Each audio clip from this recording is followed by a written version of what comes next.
Good evening, ladies and gentlemen. We warmly welcome you to the Forensic Enigma 2024, the culmination of the first cohort of interns of the Auditing and Forensic Accounting degree program offered by the Department of Accountancy, Faculty of Commerce and Management Studies, University of Kelaniya. Today is indeed a very special day for all of us. We are here tonight to honor the undergraduates who have successfully completed the internship training in auditing and forensic accounting, and also to felicitate our industry partners for their utmost support throughout the internship program. In recent times, the need for forensic accounting has grown exponentially due to increasing fraud rates both locally and globally. Thus, forensic accounting is a professional field which is being shaped by the regulatory environment and the rise of information technology.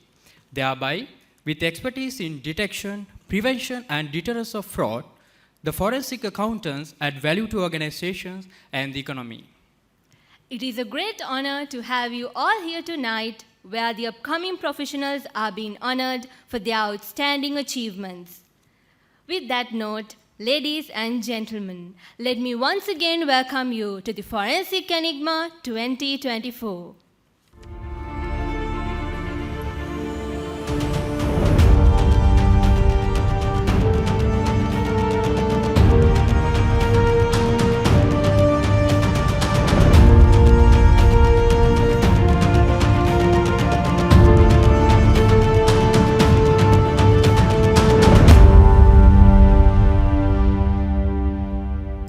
In keeping with Sri Lankan traditions, to formally inaugurate the occasion, let me invite the following dignitaries to light the oil lamp. Chief guest, Senior Professor Nilanthi De Silva, Vice Chancellor, University of Kelaniya. Guest of honor, Professor Bandara Vandinayaka, Dean, Faculty of Commerce and Management Studies, University of Kelaniya. Senior Professor Kennedy Gunawardena, President of Association of Accounting and Society, Head, Department of Accounting, University of Sri Jayawardhanapura. Mr. Jagat Pereira, Partner, Forensic Services, KPMG, representing our esteemed training partners. Professor Dilrukshiyappa Abewardena, Head, Department of Accountancy, University of Kelaniya. Dr. Ruvani Fernando, Head, Department of Finance, University of Kelaniya. Senior Professor JMD Arya Ratna, Department of Accountancy. Professor Kamal Tilakasiri, Senior Student Counselor, Faculty of Commerce and Management Studies. Mr. Himal Muttunayaka, Coordinator, Internship in Auditing and Forensic Accounting, and one representative from the undergraduates.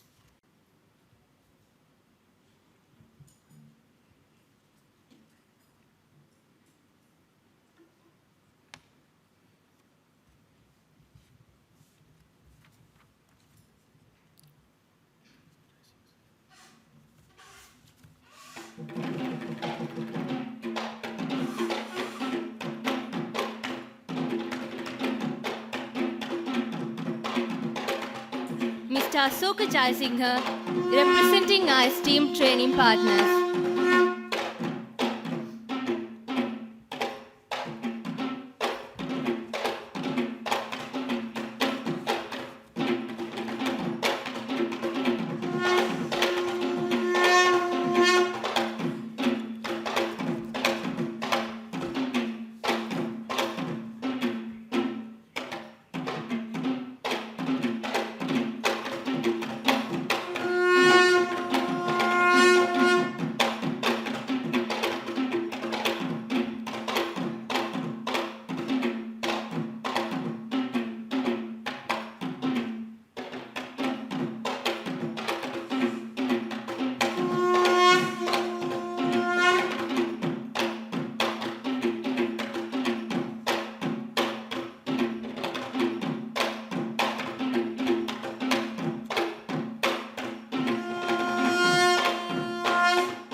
all, please remain standing for the university anthem.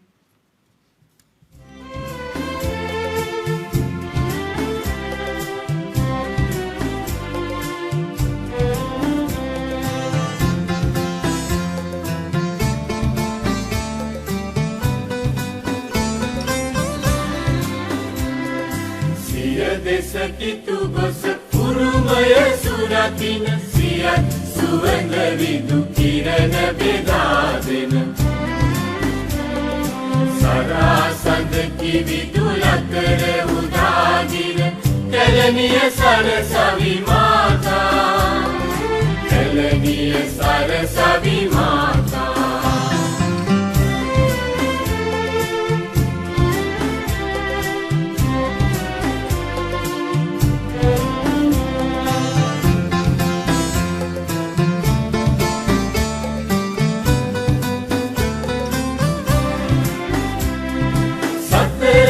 යුරවි දැඩ නුවන දෙන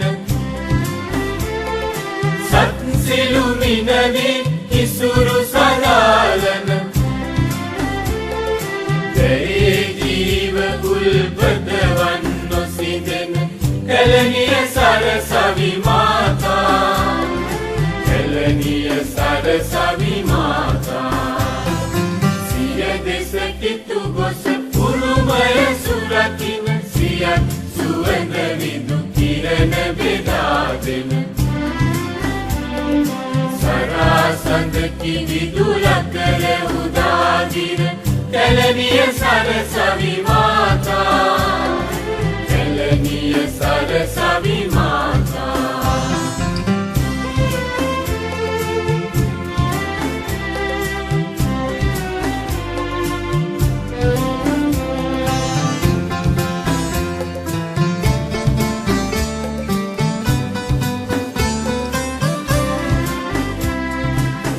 සිත සුවියක් පිවිතුරු නැනගුණ යුගයෙන් යුගයට ඇයට පිළිනතර කරු පිරිවර සහ මුළු ලොව සරසන කැලණිය සරසවි මාතා සිතු අඹරේ බැබලේවා සිය දෙස කිතු ගොස පුරුමය සුරකින සියත් සුවඳ විදු කිරණ බෙදාදෙන සරාසඳ කිවිදු ලතර උදාගිර කැලණිය සරසවි මාතා විදු අඹරේ බැබලේවා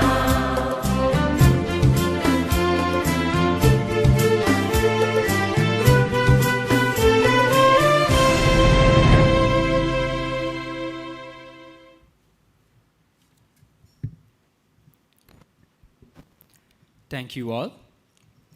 The Department of Accountancy comprehensively focuses on empowering undergraduates with adequate skills to match with the outstanding business world. To achieve this, the department has introduced the internship program as a mandatory requirement for the completion of the degree. From the initiation, the internship program has achieved remarkable progress throughout the past year.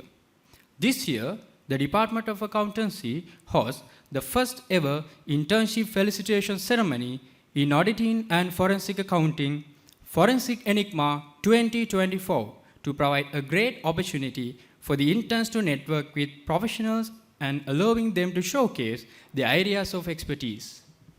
Forensic Enigma 2024 revolves around strengthening and sustaining the industry-academic relationship among the department, corporate sector, and the undergraduates. On this occasion, the outstanding performers will be awarded for their remarkable achievements during their internship training. With that brief introduction to Forensic Enigma 2024, to formally welcome the gathering, let me cordially invite Professor Dilrukshiyappa Abbewardena, Head, Department of Accountancy. Over to you, Madam.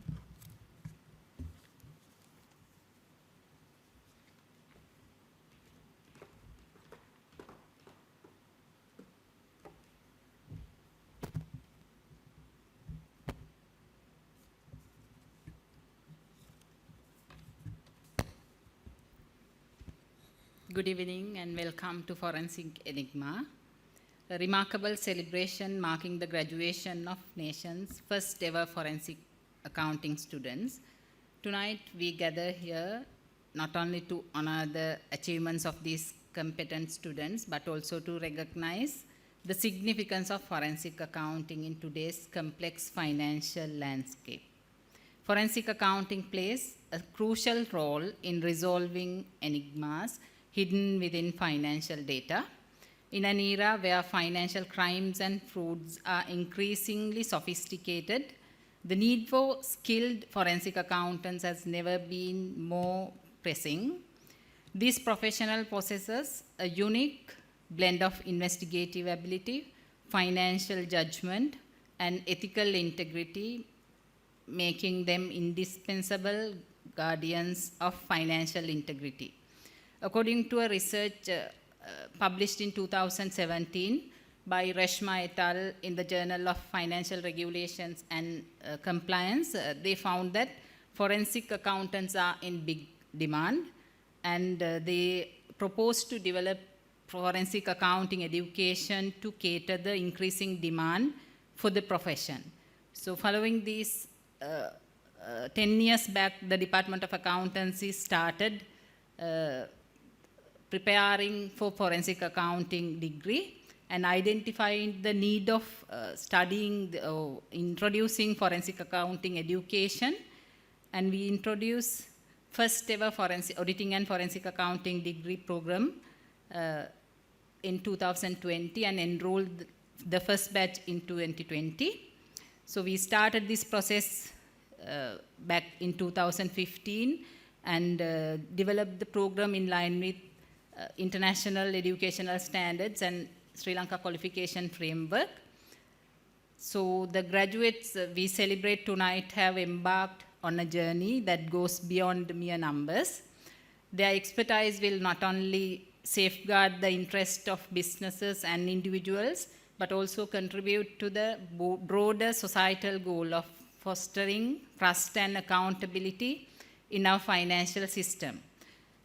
Tonight, as we revel the success of our nation's first ever forensic accounting graduates, let us reaffirm our commitment to advancing the field of empowering future generation of financial detectives. Together, let us continue to unlock the enigmas of the financial world and ensure that integrity and justice prevail. With that brief introduction to the forensic accounting, I would like to welcome the following dignitaries. Chief guest, Senior Professor Nilanthi De Silva, Vice Chancellor, University of Kelaniya. It is indeed a pleasure that you are here today. Guest of honor, Professor Bandara Wanninayaka, Dean, Faculty of Commerce and Management Studies. Always appreciate your support and the participation to this event, and we get a lot of insights from you, sir. Senior Professor Kennedy Gunawardena, President of Association of Accounting and Society, Head Department of Accounting, University of Sri Javadanapura. Mr. Jagat Pereira, Partner, Forensic Services, KPMG. Ms. Hiranti Fonseca, Partner, Forensics, ENY. Mr. Roshan Chandragupta, Senior Information Security Engineer, Senior Superintendent of Police, Jagat Seram, Director, Fraud Bureau, Sri Lanka Police. Dr. Ruani Fernando, Head Department of Finance. Senior Professor JMD Aryaratna, Department of Accountancy. Professor Kamal Tilakasiri, Senior Student Counselor, University of Kelaniya, Faculty of Commerce and Management Studies. Training partners, all representatives from professional institutions, professors, senior lecturers and lecturers of the department. Dr. Mudit Sujeeva, moderator of the financial forum, technical forum of the event today. Other invitees and all the students of forensic auditing and forensic accounting degree program and other degree programs of the Department of Accountancy. And also I would like to take this opportunity to express my sincere gratitude to the training partners who have provided internship opportunities for our students, and I must mention here that 80% of those students are now working in permanent positions in those institutions and in some other organizations. And we are grateful for your support and we look forward to have more collaborations in the future as well. Further, I would like to appreciate the commitment of previous coordinators of this program, Professor Amila Munasinghe and Dr. Mudit Sujeeva. And also, I must specially mention here that for some subjects, it was so difficult to find resource persons. So we were able to get the support from visiting lecturers. So we were supported by a panel of lecturers from practicing criminal lawyers, Mr. Niranjan Jayasinghe, Mr. Ruwan Piris, Deputy Solicitor General, Mr.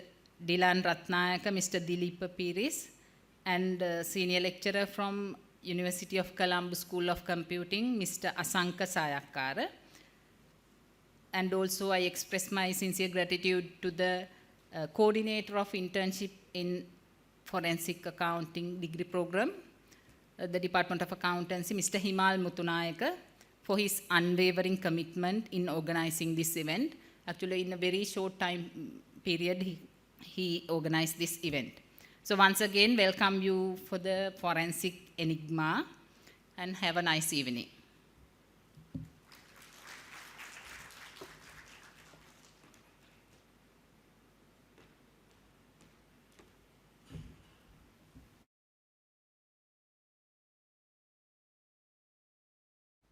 Thank you, madam. Ladies and gentlemen, now let's take a quick glance at the Department of Accountancy.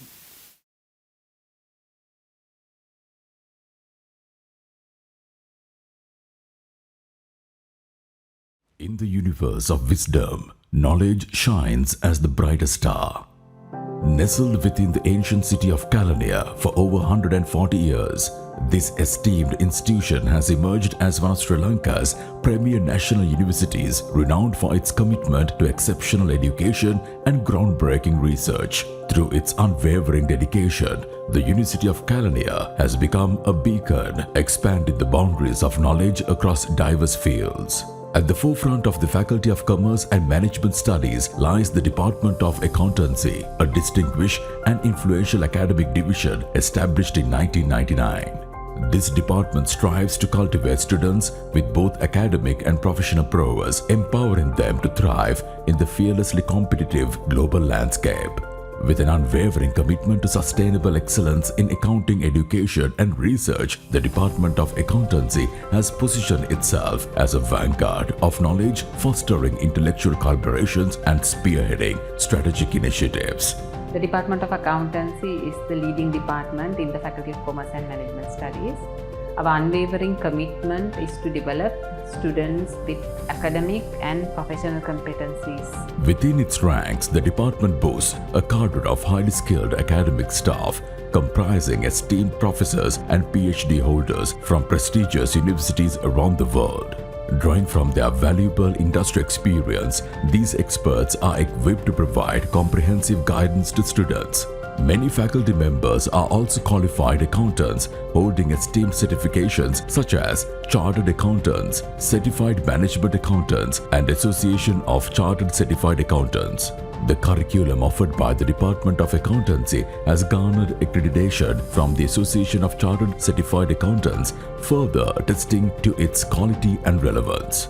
Students within the department enjoy numerous exemptions granted by renowned professional accounting bodies, including the Institute of Chartered Accountants of Sri Lanka, the Chartered Institute of Management Accountants Sri Lanka, the Institute of Certified Management Accountants. Moreover, in collaboration with these esteemed organizations, the university proudly awards gold medals to exceptional students within the Department of Accountancy, recognizing their outstanding academic and professional achievements.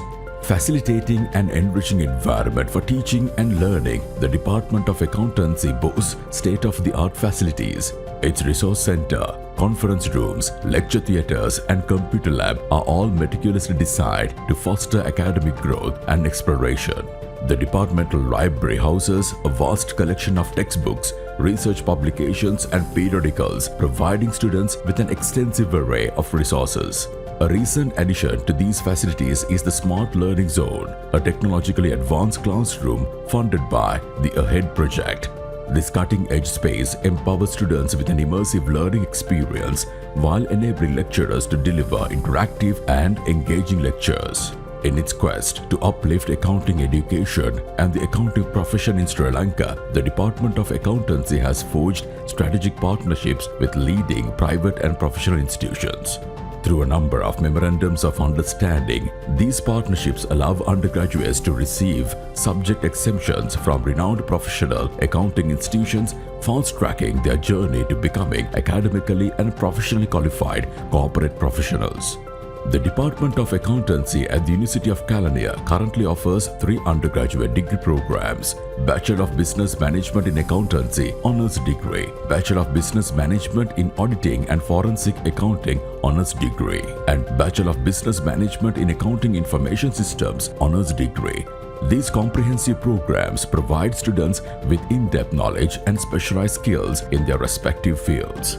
For postgraduate students seeking to further enhance their understanding of accounting and finance concepts, the department offers a Master of Business in Accounting and Finance program. Additionally, a higher diploma in business accounting is available for students who did not secure university admissions, providing them with a solid foundation in business accounting principles. Recognizing the ever-evolving nature of business landscape, the Department of Accountancy is dedicated to regularly reviewing and updating its curriculum. Industry professionals actively contribute their insights to ensure that program remains aligned with the latest industry requirements, equipping students with relevant and practical knowledge. An integral component of the department's curriculum is its internship program, a valuable opportunity for students to gain hands-on work experience before graduation. This program allows them to apply the theoretical knowledge acquired in the classroom to real-world scenarios within a professional setting. The Department of Accountancy pioneered the inclusion of an internship program in the undergraduate curriculum at the University of Kelaniya, setting a precedent for experimental learning in the field. To further enhance the internship program, the Department of Accountancy has implemented a systematic monitoring and evaluation mechanism. This involves a quadrilateral relationship among the intern, academic superior, external superior, and the internship committee. The Department of Accountancy organizes various annual events and activities to enrich the students' experience and foster a sense of community.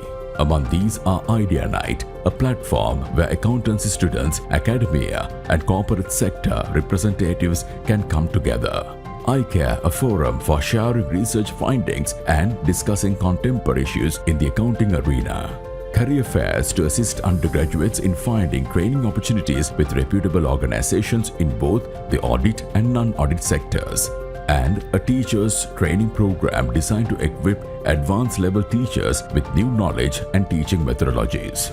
To further support students' personal and professional growth, the Department of Accountancy at the University of Kelaniya boasts 3 dedicated student associations: the Accountancy Students Association of the University of Kelaniya, the Accounting Information Student Association, and the Forensic Accounting Students Association. These associations work collaboratively to organize a wide range of student activities throughout the year.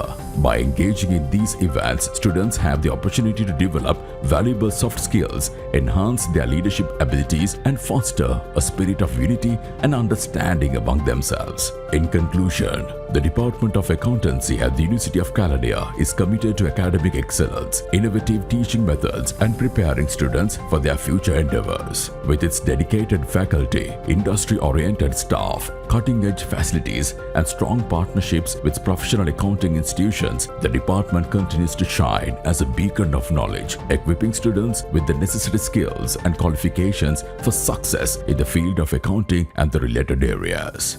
The University of Kelaniya's Department of Accountancy is where knowledge meets excellence, fostering a community of lifelong learners and shaping the future of accounting professionals in Sri Lanka and beyond.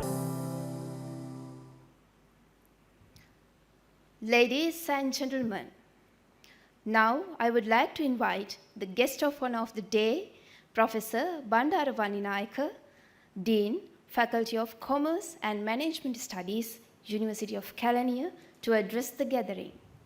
Over to you, sir.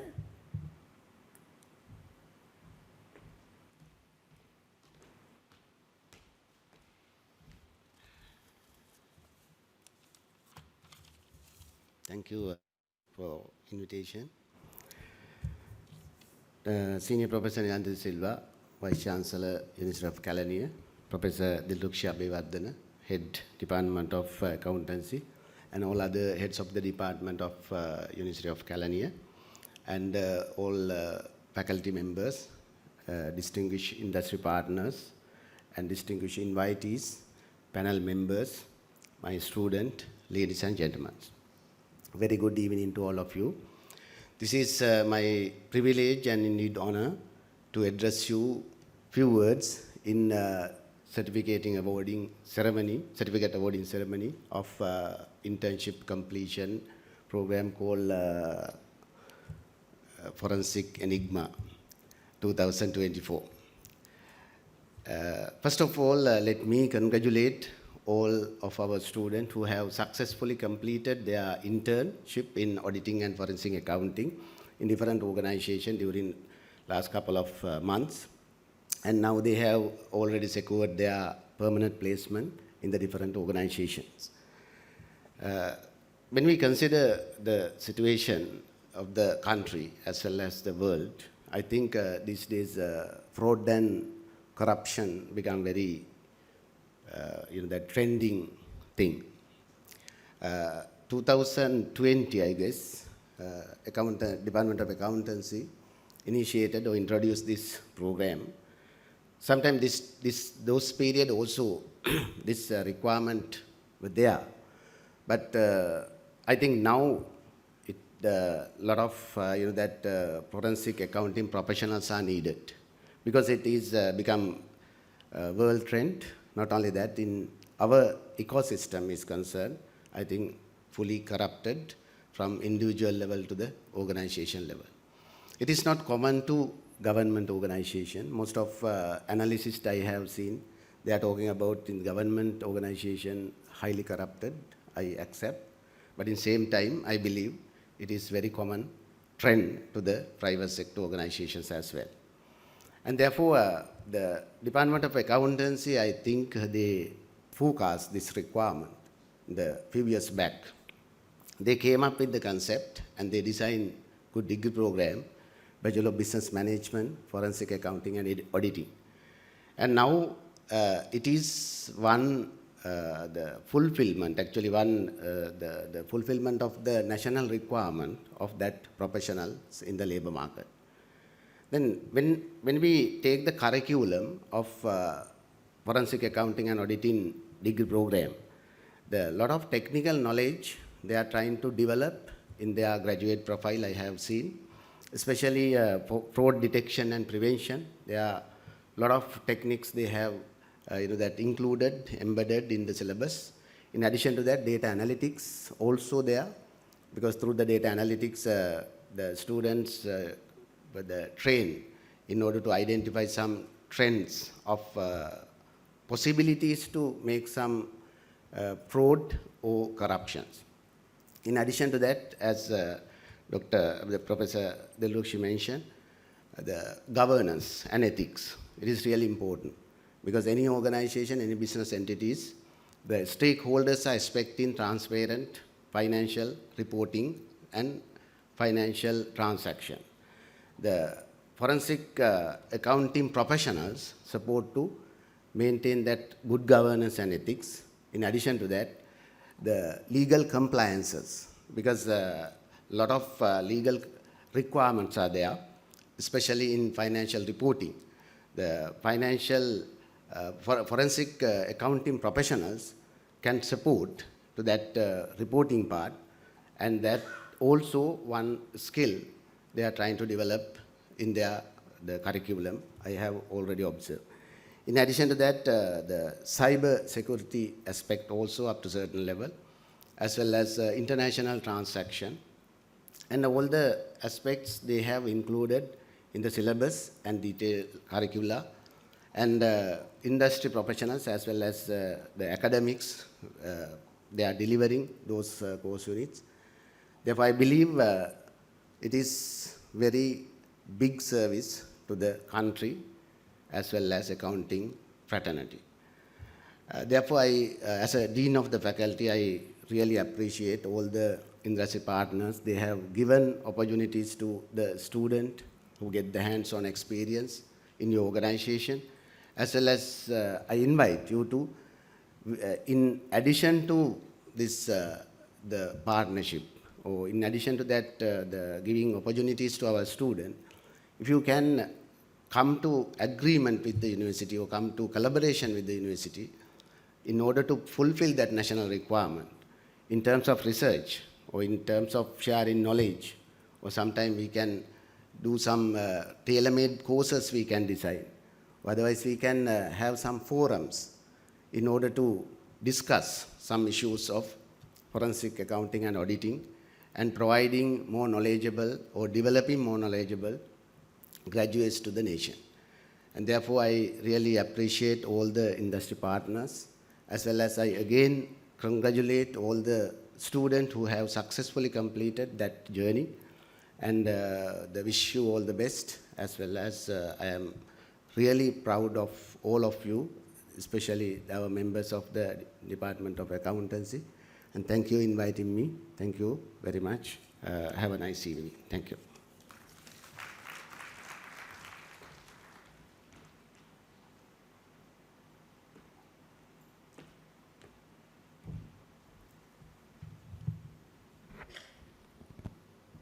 Thank you, sir.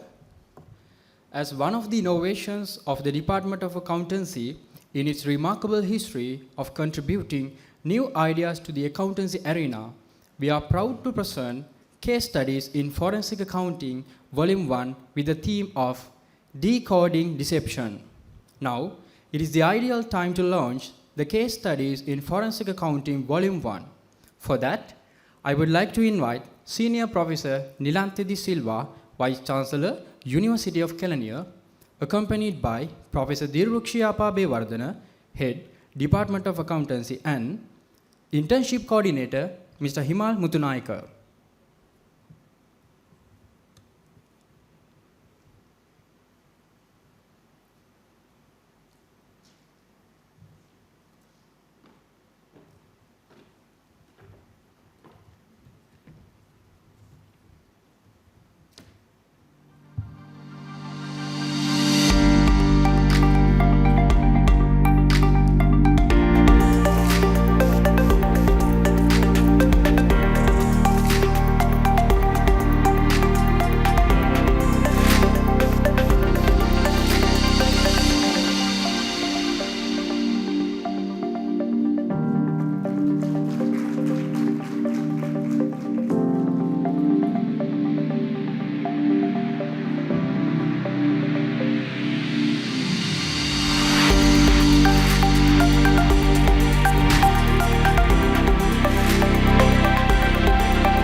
Thank you, Madam.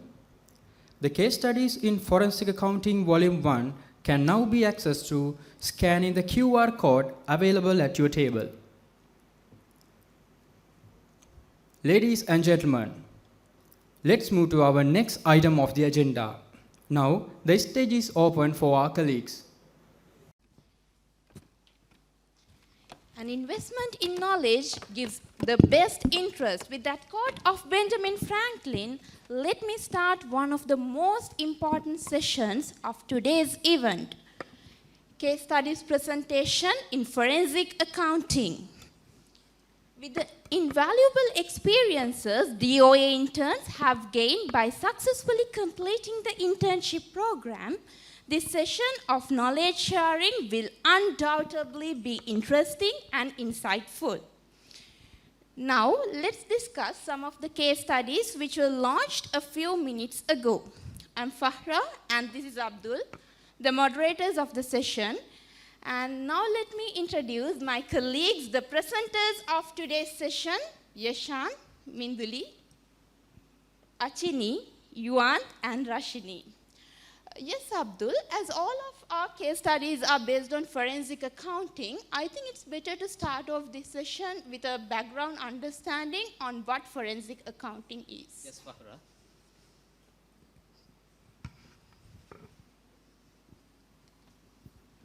Yes, Fahra. I hope Achini can explain to us what forensic accounting is. Yes, Abdul. Forensic accounting is the application of investigative and analytical skill for the purpose of resolving financial issues in manner that meets standard required by court of law. You know what, Abdul? Most people mistakenly believe that forensic accounting and auditing are the same concept. Actually, these are not same concept. That is very clear explanation, Achini. Let me add you some few points to your final part. Actually, the main difference between auditing and forensic accounting is, auditing determines the company financial statements are true and fair view on company current financial figures. And forensic accounting is, it's specifically deployed the uncover cases of fraud, which means, and primary objectives are the forensic accounting, to who committed the fraud and how it took place and how much money was taken and how to prevent it happening again from the future. Also, Machini and Yuan, with that clear understanding on what forensic accounting is, I think now we are good to move on to how to conduct a forensic investigation. Yes, Minduli, would you like to take us through the process? Yeah, sure, Farah. So actually, the forensic investigation process comprises of 4 steps. That is the case initiation, case evaluation, goal setting and planning, and investigation. And I would like to explain this process using a practical example. So I was involved in a forensic investigation where the school suspected that in their school certain suspicious activities are happening in relation to their cash receipts and expenses. Actually, reviewing on identifying of key issues, then determining the time frame of the engagement, and also defining the scope of the engagement are prerequisites of a financial forensic engagement. So after all these, we visited the client place and also conducted the preliminary interview so that we can get an understanding about the school's operational activities. Minduli, I have a small doubt. Did the employees of that particular organization know that you all are conducting a forensic investigation? Good question, Yashan. So actually, we were careful not to disclose that we are conducting a forensic investigation because then the employees will not be disclosing information. And instead, we made them aware that we are conducting a fraud risk assessment so that we can provide recommendations to improve their internal controls further. And after this initial interviews, we then examined the documents maintained by the school, and we also prepared a robust chain of custody. Actually, chain of custody is a document which tracks the entire life cycle of evidence. That is the person who collects the evidence, date and time it was transferred, and also the purpose it was transferred. Then after examining their documents, we also did an individual cash calculation, a surprise cash count, and a physical stock verification so that we can reconcile the figures that they have maintained in their accounting records are actually correct. Actually, they are in stock. And in addition, we also observed their CCTV footages. Minduli, Joel had performed a high-quality forensic investigation. So what are the findings of this investigation? Thank you, Rashni, for your comment. So actually, after doing all these procedures, it was suspected that the principal and the office clerk were the main suspects of this financial mismanagement. And then, with all the observations and the conclusions, we gave the management of the school a final report, and now they can even present that report in the court of law. So all this time, y'all were listening to my explanation, and I would like to direct a question to y'all. So as forensic accountants, what do y'all recommend for an organization like this to prevent a fraud like happening in the future? Minduli, I think I can answer. So as per my knowledge, I think this organization needs to follow a standard operational procedure. And I think it's better to maintain proper documentation as well. I appreciate Minduli and Achini sharing your insightful experience. Our audience undoubtedly learned a great deal from this. Actually, every step of the forensic investigation procedure was described in great depth in your case study. As a control mechanism, most of the organization consider three-court evaluation for selecting suppliers. But in some instances, three-court evaluation not sufficient enough to select best supplier, and the evaluating process can be led to instances such as bid rigging and vendor favorism. So Yashan, I think you have a great example to share with us regarding procurement-related frauds. Yes, Abdul.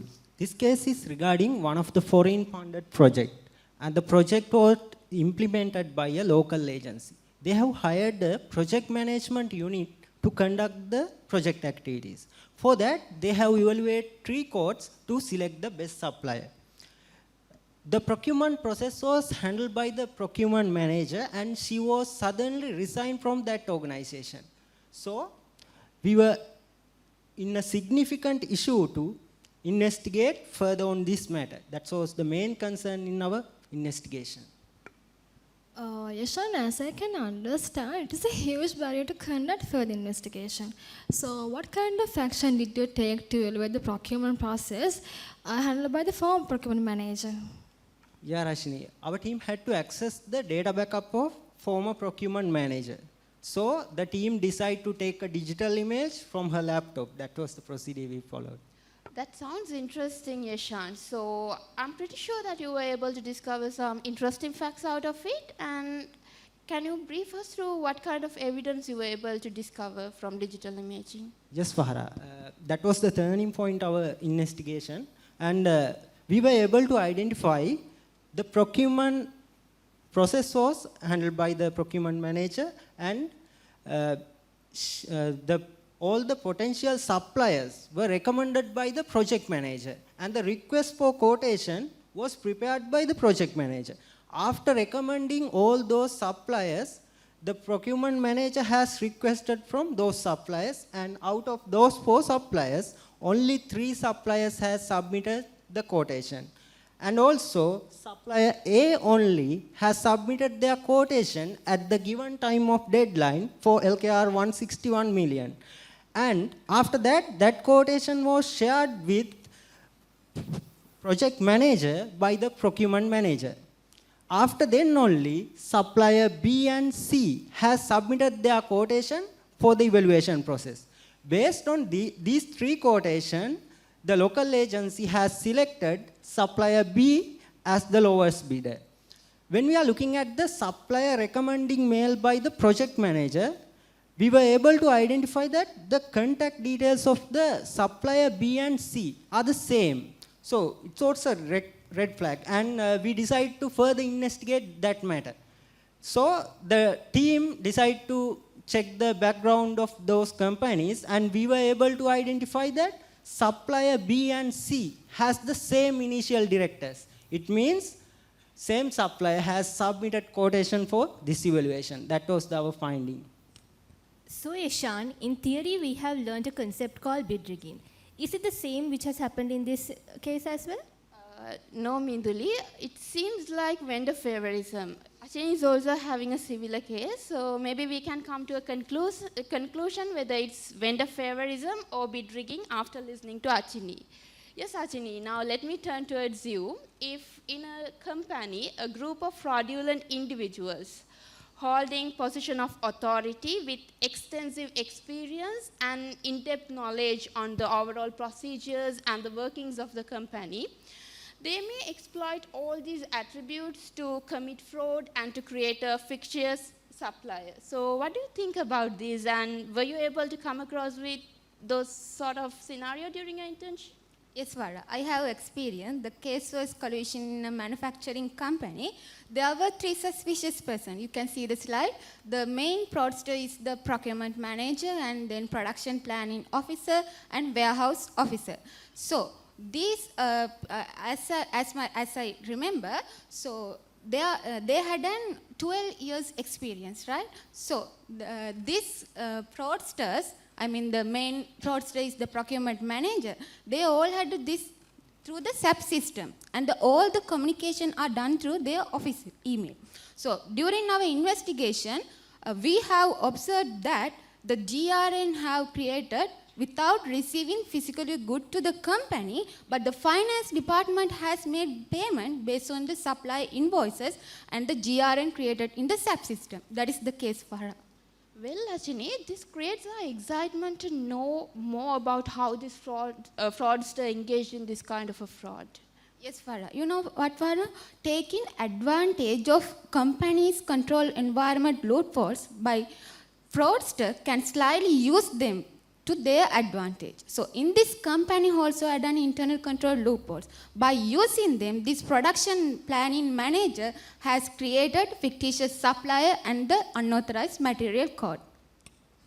So Ashini, what were the actual findings of this investigation? Yes, Minduli. In this company, they have been using two material for the purposes. But during our investigation, we have found that this procurement manager have introduced new material for the same purposes. So we have conducted investigation. So we checked all the documentation, SAP records and the GRN records, security records to identify what are the red flags and the suspicious thing. So, you know what, Minduli, digital forensic and the email forensic is the best. So, we obtain copy of email account of all the suspicious person and identify what are the conversation among the people to identify what are the red flags and suspicious thing. So, firstly, this procurement manager have firstly created the creation of item requirement in the SAP system. So, that is the case, Minduli. Actually, we got to know about the loopholes of the organization. So can you please explain how fraudster create his background to commit this fraud?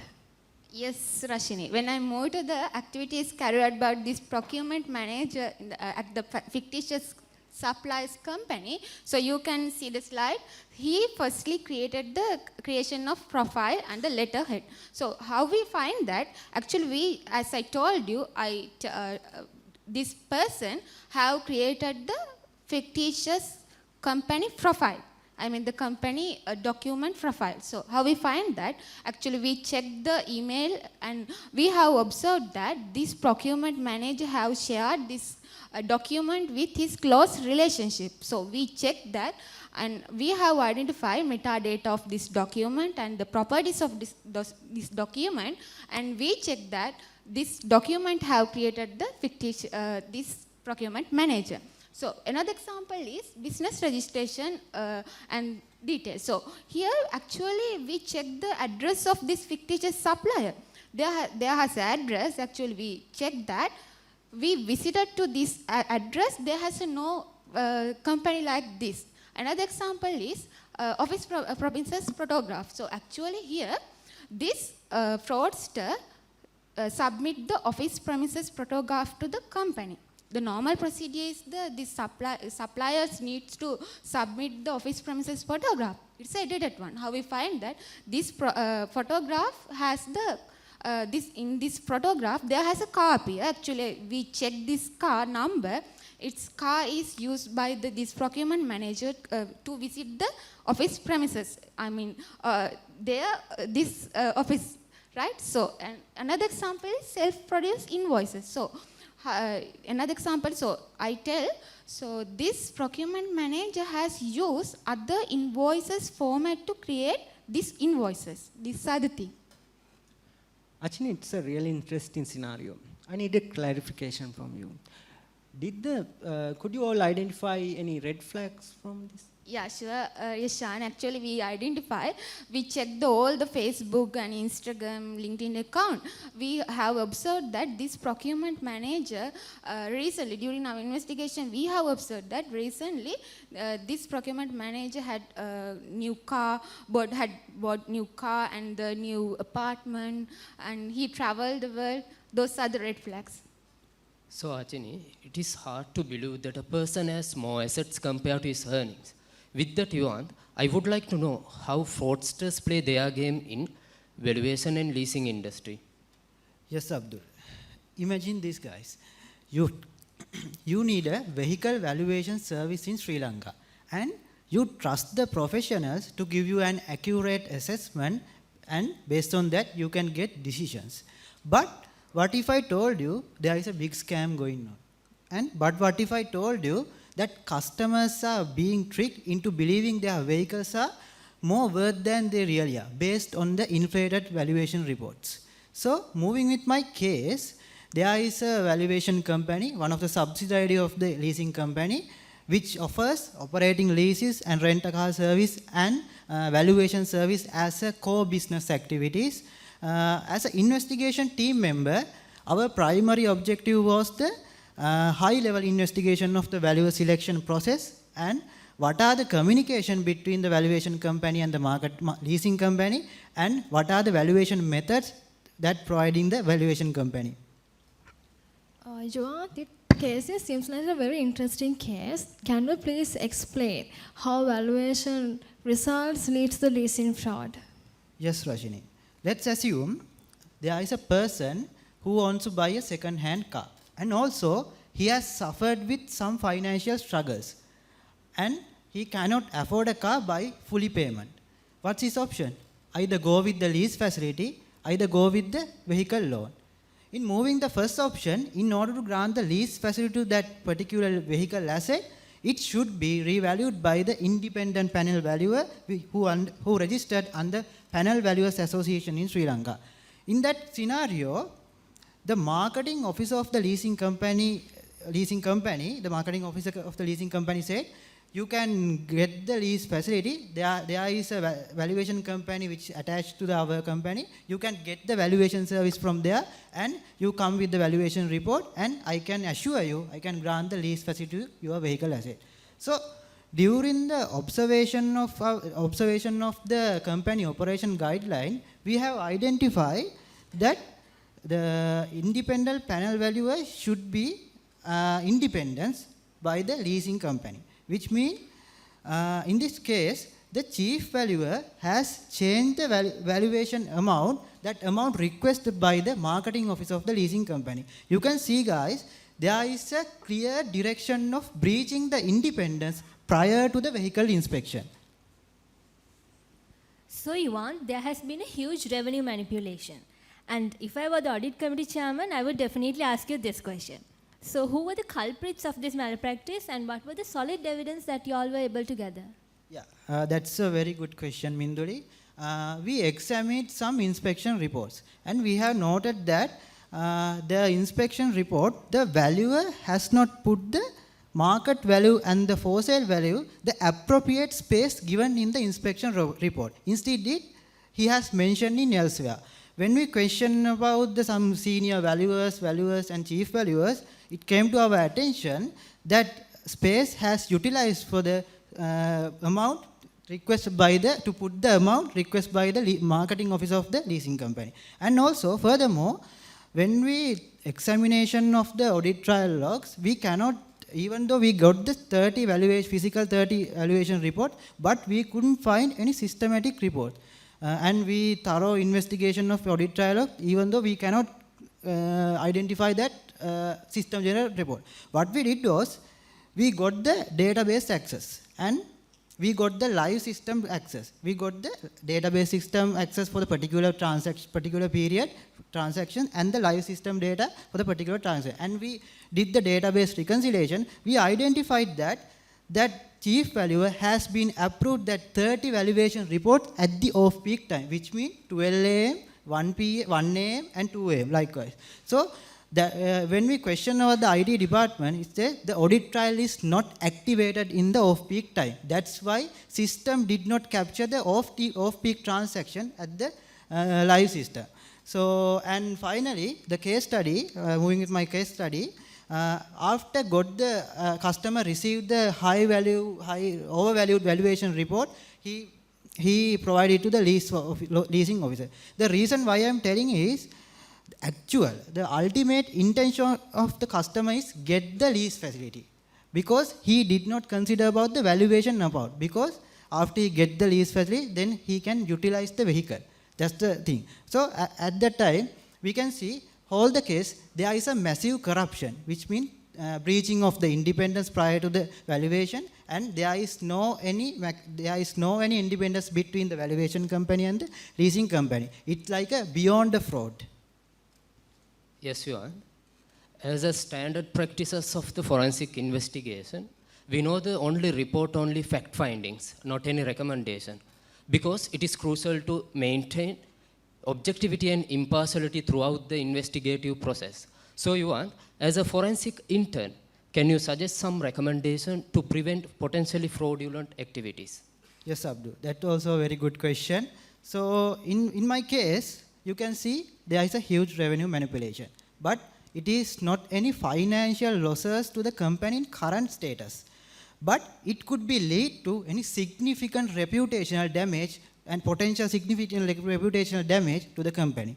First of all, I would suggest there should be a clear delegation of responsibilities between the valuation company and the leasing company, which means the valuers are not being influenced by the marketing officer or leasing officers of the leasing company. And secondly, there should be a regular training and professional development to the valuation in order to reduce this kind of malpractices. And thirdly, there should be need to activation of audit trial logs at the real time.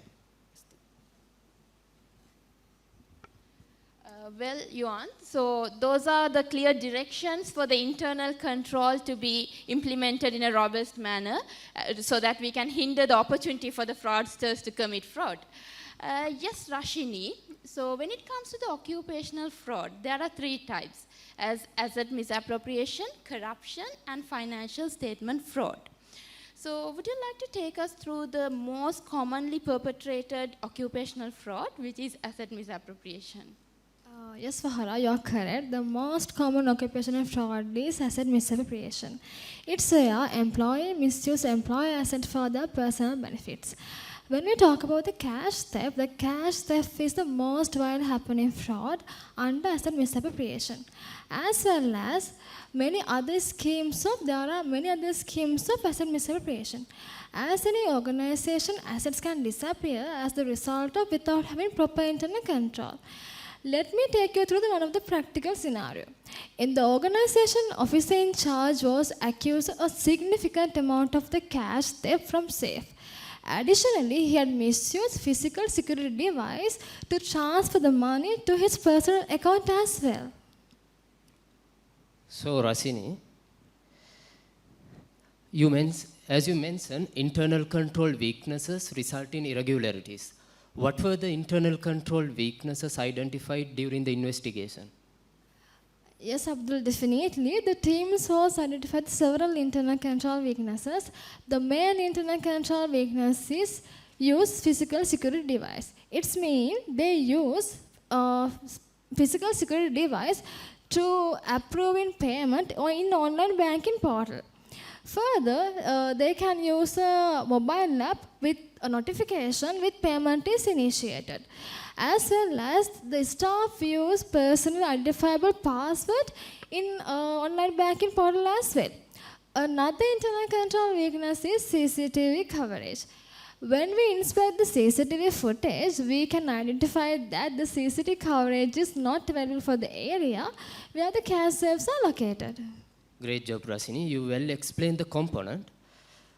Opportunities in the fraud triangle theory, how it is applied practically. Well said, Abdul. So in theory, both theory and practice are same. So however, when we apply theory into practice, we encounter the real issues. So even the solutions can also be derived by cumulatively applying those theories along with the industry practices. So simply, it means practice should be backed by theory. As I hope that we conducted an interesting and insightful session. So this has showcased how talented the DOA interns are and how committed the Department of Accountancy in transforming us to be well-versed both academically as well as professionally. So finally, I would like to thank all my colleagues for this mind-blowing session and the audience for the enthusiastic attention. Thank you. Ladies and gentlemen, next I would like to invite the chief guest of the day, Senior Professor Nilanthe De Silva, Vice Chancellor, University of Kelaniya, to address the gathering. Over to you, Madam.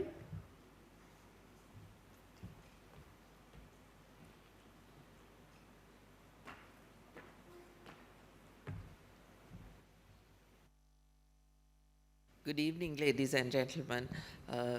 Dean of the Faculty of Commerce and Management Studies, Professor Bandara Vaninayaka, even though I can't see you, I know you're there, and colleagues from the Department of from the faculty as well as the Department of Accountancy, academics from other universities, our industry partners, and all of the students who are here today.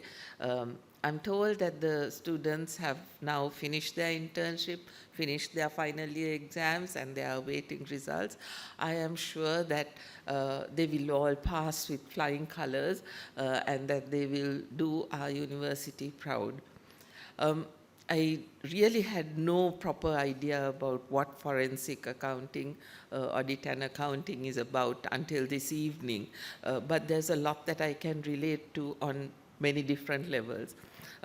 I'm from the medical profession. My department is parasitology, and we are located right next to the Department of Forensic Medicine. And as an undergraduate medical student, we had to learn some level of forensic medicine. And I can relate to, so that department deals generally with people being killed by unnatural causes, as well as injuries that are due to man-made causes rather than, so it's it deals with a lot of very unpleasant stuff. And I think the forensic accounting part also deals with that kind of man-made fraud and unpleasant stuff like that. But the thing is, the sad part is that I think all of the students who were in the discussion a little while ago, by the way, congratulations. That was a fantastic presentation, and I'm really proud of all of you.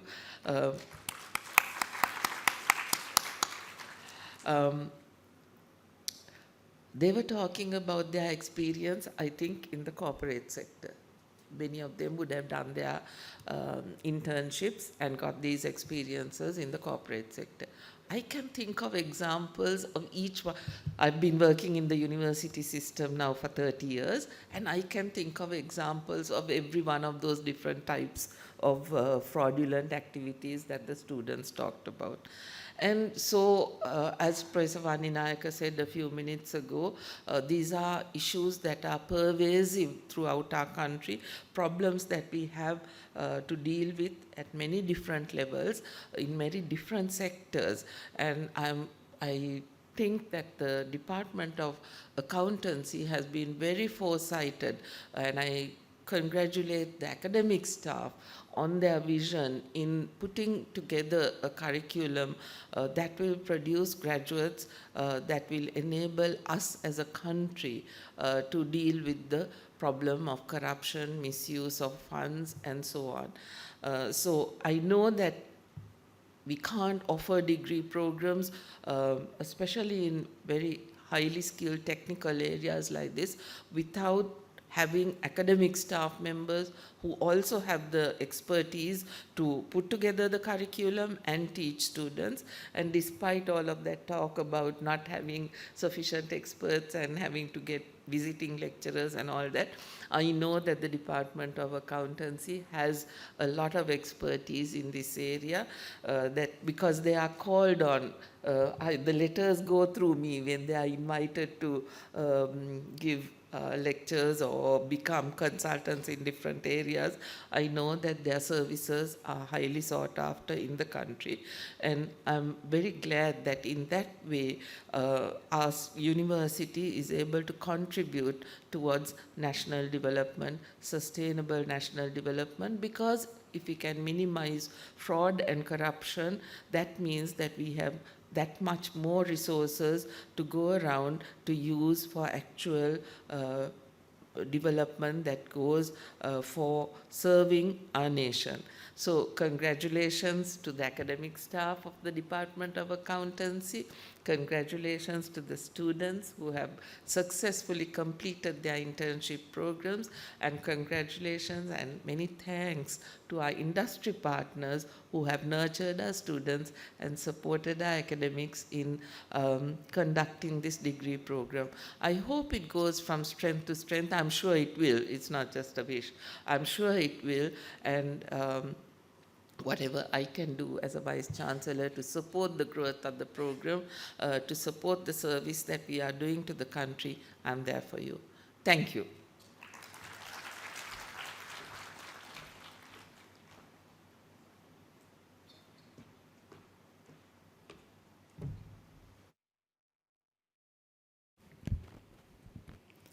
Thank you, madam.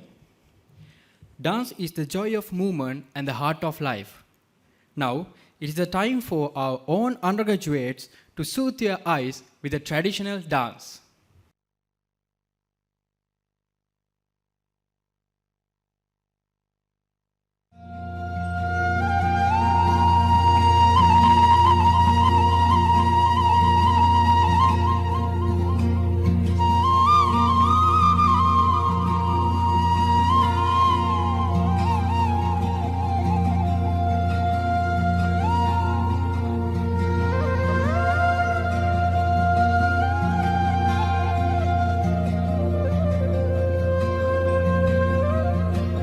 तत्यनादि नुबाकारः जित्यनादि महीपतिः त्वङ्यनादि पादमूलेन नङ्यनादि सकाग्रहः तकारो मेघनादस्य जिकारो अश्वनादकः त्वङ्कारो कुम्भरी जैव नङ्कारो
After that amazing performance, let's move our focus to another important segment in our agenda. We have invited an expert group of professionals to a discussion forum to share their valuable insights on contemporary issues in the field of auditing and forensic accounting. To proceed with the forum, let me introduce our distinguished panelists to the audience. First, let me introduce Mr. Jagat Pereira, Partner, Forensic Services, KPMG, Sri Lanka. Mr. Jagat Pereira is a fellow member of the Institute of Chartered Accountants of Sri Lanka and a certified fraud examiner. As the head of risk consulting, Mr. Jagat Pereira leads governance, risk and compliance services and forensic divisions of KPMG. Next, Ms. Hiranti Fonseca, partner, forensic and integrity services, Ernst & Young. Ms. Hiranti Fonseca is a fellow member of the Institute of Chartered Accountants of Sri Lanka who possesses over 18 years of experience in Ernst & Young, with more than 9 years' experience in audit and advisory. Ms. Hiranti Fonseca has led the firm's forensic services team in projects regarding fraud investigations and is the EY-IFRS accredited trainer for Sri Lanka. Next, Mr. Roshan Chandragupta, Senior Information Security Engineer, Nagaro. Mr. Roshan Chandragupta is currently working at Nagaro in Sri Lanka, attached to Information Security Practice as an Associate Director. And before making his career change to Nagaro, Mr. Roshan has served as the Principal Information Security Engineer at the Sri Lanka CERT. He has been involved in handling many information security incidents and has conducted digital forensic investigations for both private and public organizations. Next, Senior Superintendent of Police, Mr. Jagat Seram, Director, Fraud Bureau, Sri Lanka Police. Mr. Jagat Seram holds 7 years of experience in Criminal Investigation Department and has worked as the Director of Research and Development Division. He has published 3 books related to crime investigation, human trafficking, and people smuggling, and is presently working as a visiting lecturer at the Kopathavala Defence University. With that brief introduction to the panelists, now let me invite all the panelists to the stage. And let me hand over the session to the moderator of the forum, Dr. Mudit Sujeeva, Senior Lecturer, Department of Accountancy, University of Kelaniya. Over to you, sir.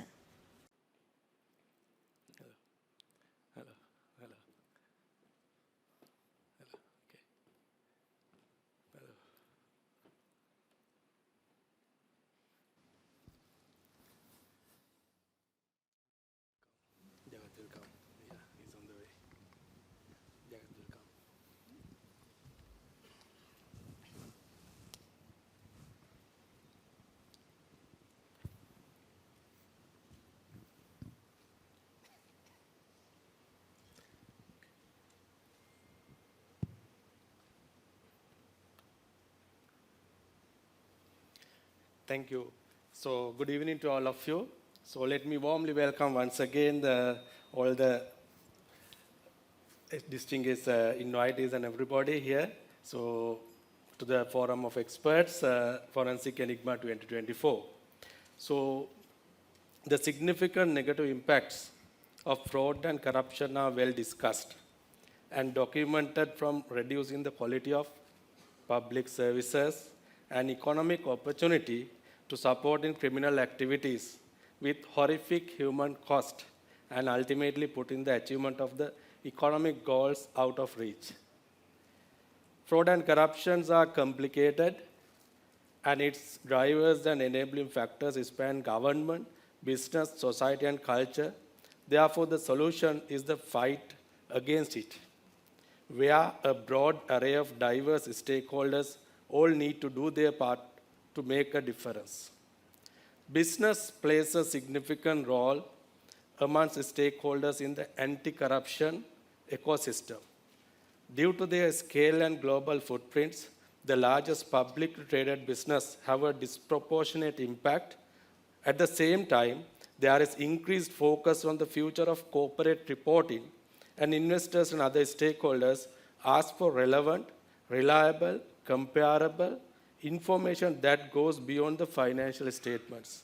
So in this context, IFAC and the World Economic Forum's Presenting Against Corruption Initiative and Transparency International UK have partnered to produce the review of anti-corruption corporate reporting by the largest publicly traded companies around the world.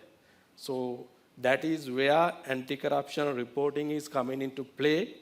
So the purpose is to help both corporate reporting and anti-corruption stakeholders understand current practices in anti-corruption reporting with a view to stimulate conversations around how anti-corruption related issues are transparently addressed by the information provided by the companies. So this is where contemporary aspects of forensic accounting is, evolving. Therefore, as introduced, so today we are glad to get on board the eminent panel of experts in respective fields of forensic accounting to discuss the contemporary developments in the forensic accounting profession. So Mr. Jagat Perera is on the way. He will be back in our discussion. So please excuse for a few minutes. And again, Mr. Jagat Seram, SSP Mr. Jagat Seram, so Director Colombo Fraud Investigation, and Ms. Hiranti Fonseca, Partner Forensic and Integrity Services EY. So Mr. Roshan Chandragupta, Associate Director, Nagaro. So welcome you all to our discussion. So with that short introduction, without taking much time, let's move on to our discussion. So I will pose the first question to Mr. Jagat Seram. So you are dealing with number of frauds or the financial crimes in the Sri Lankan context. So especially with the investigation as the director of Colombo Fraud Investigation Bureau. So could you please make an introduction? So what type of financial crimes you are exposing at this level? So we are talking about a lot of crypto issues, cryptocurrency cases, and different types of pyramid systems and all that. So those are not that is beyond the traditional system. So where we have to look at in a very serious way. So what's your experience in that context? Okay, thank you, Mr. Smith, giving the opportunity to express our ideas on behalf of the Sri Lanka Police. Now I will come to your question directly.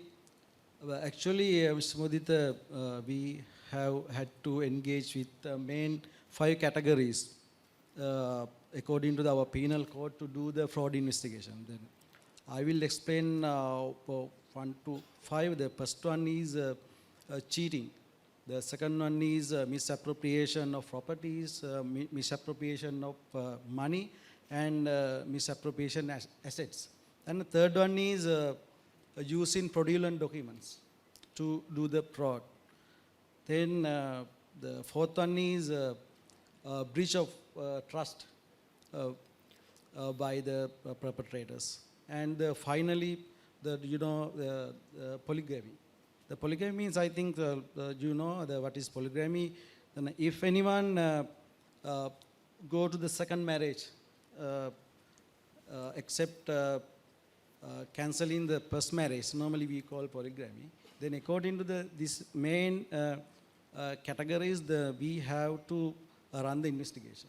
Then except these basic level, then according to the current scenario, we have to focus you explained clearly, then we have to focus cryptocurrency issues as well as the pyramid issues in Sri Lanka, as well as the using Binance app do the unlawful transactions.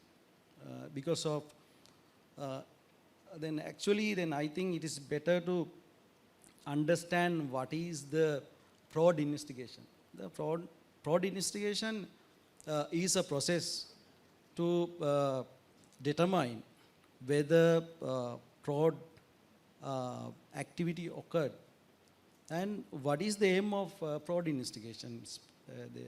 According to my knowledge, the fraud investigation aim is to understand what fraud activity occurred and who is the responsible of the fraud and how it was done. Then according to these questions, the fraud investigator must find the answers to catch the perpetrator. Then as well as what are the main responsibilities of the fraud investigator. Then fraud investigator must identify the perpetrator through the very clear investigation, and after very clear investigation, he must introduce the clear recommendation to the complaint as well as the relevant companies to avoid the future fraudulent activities on their company. Then, in the present scenario, we identified a lot of international trend to do the fraudulent through their expert knowledge, especially the employed fraud. Employed fraud cases are gradually increased in our country because of when we interrogate the perpetrator who committed fraud as employer, so many employees are most qualified for especially the IT field.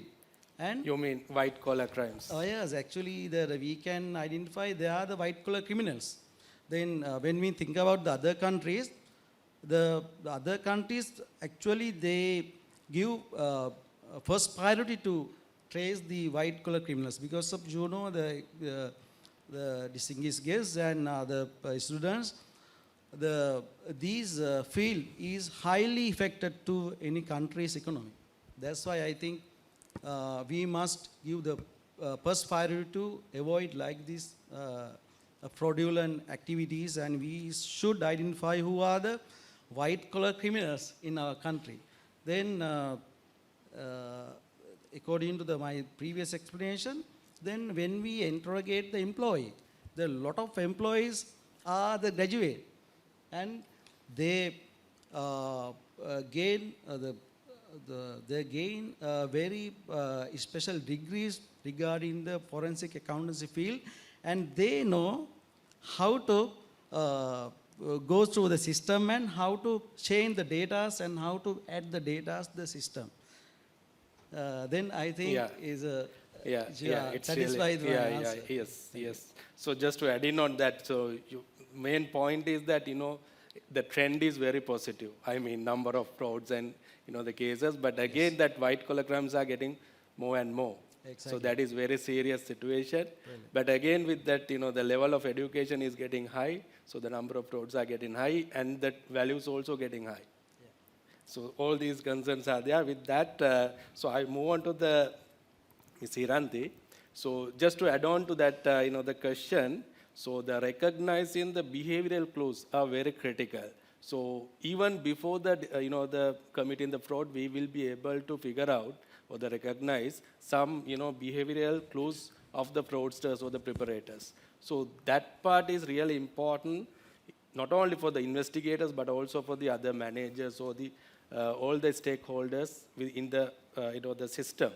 So therefore, could you please explain, so what are the critical and important, so behavioral red flags where we can figure out or identify in terms of, before committing a fraud and even in the fraud which is happening, so in that scenario? Yes, Mudit. So when we talk of behavioral aspects of fraudsters, one of the main elements that I have come across in my experience is that fraudsters live a life beyond their means. So when we identify the culprits, most often, and I think some of the interns also said, the fraudster had several vehicles. So once you start doing the investigation, you find out that this culprit has a lot of wealth that is not possible based on the designation and the remuneration within that organization. So unless that person has very rich parents or has had a major inheritance, you need to sort of ask the question in an organization, how does this person have such a lot of vehicles?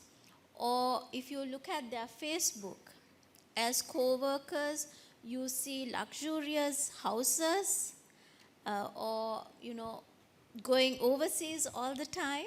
If those are not within the means of that person's designation, remuneration, something that you need to probably look at as an indicator to see whether there is something that we should further look at. While having said that, there are other behavioral aspects also. If your colleagues in the work environment are under tremendous pressure economically, of course these days a lot of us are under economic pressure because of the situation in the country as well as the rest of the world. However, during lunch conversation or during breaks, you must sort of be aware of personal heightened economic pressures of people, because that again is an area where you can be prone to commit fraud. Because they also say even a person with high integrity who would ordinarily not commit a crime will be compelled to commit a fraud under unusual circumstances. And we are living in unusual circumstances when it comes to economic pressures in this current period. So again, an area in terms of behavioral aspect for us to be cautious about. And also, finally, there are so many others, but finally, corporate culture matters a lot. So starting from the tone at the top, how do leaders, how does the board perceive fraud, bribes, corruption? What is the message that they give? How do they inculcate such practices throughout the organization? Is it always about driving revenue, driving profits? When you're looking at performance of employees, do you remunerate people for right behavior, good behavior? That also plays a part in the corporate. So just a few areas that I thought are key in terms of identifying possible red flags for frauds. Yeah, it's really, I think, very much insightful, for all the audience here, because, even, so those red flags are very easily we can figure out if you look at. So thank you very much. So with that, I will move on to Mr. Jagat. So we discussed number of different types of frauds, basically asset misappropriation, and then corruption. But all these things are related in terms of a company or the business to the financial statements. So most of the cases all are hitting to the financial statements. So therefore, financial statement manipulations are, so that is one side, so that impact. So the other side is purposely manipulating the financial statements. So more or less that is financial statement frauds for different reasons. So when it comes to the certified fraud examiners, report to nations 2022, the financial statement manipulations or the frauds are very critical, right? The impact is so high. So therefore, where that accountancy profession want to make a significant, contribution over there in combating such financial statement manipulations. So in that case, what are the different types of financial statement manipulations which are happening and how we are going to detect? So that may be a very challenging exercise, but what can you do? Thanks, Doctor. I think with the set of accountants, it's very easy to explain this subject because the financial statement is something everyone knows. Say if you take the income statement or the balance sheet, and there are instances you overstate or understate these income, expenses, assets and liabilities. That is the main area financial statement fraud starts. Now, I don't want to give too many details, but how many of businesses are reporting the revenue correctly or deliberate misappropriation of revenues or expense overstatement also. So that is main manipulation points. Similarly, you go to the assets and the liabilities. There again you overstate or understate your assets and overstate or understate your liabilities.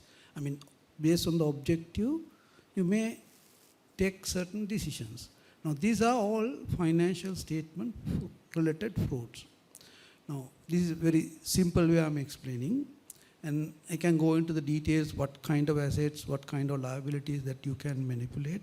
But in a simple answer is all these areas you can manipulate and get undue undue advantage of those situations. So that is the areas that you can manipulate. The techniques that use or the method they use depend on the requirements. Like say, when it comes to the revenue, a lot of people may take decision to understate because of the reporting of revenue will have an impact on the profit, and the profit will have impact on the taxes as well as the shareholder dividends. So all these things, finally you try to manipulate your revenue. And in expenses, of course, it's a different game. You try to bring non-existing expenses into the books. So those are easy ways of manipulating points people could think of.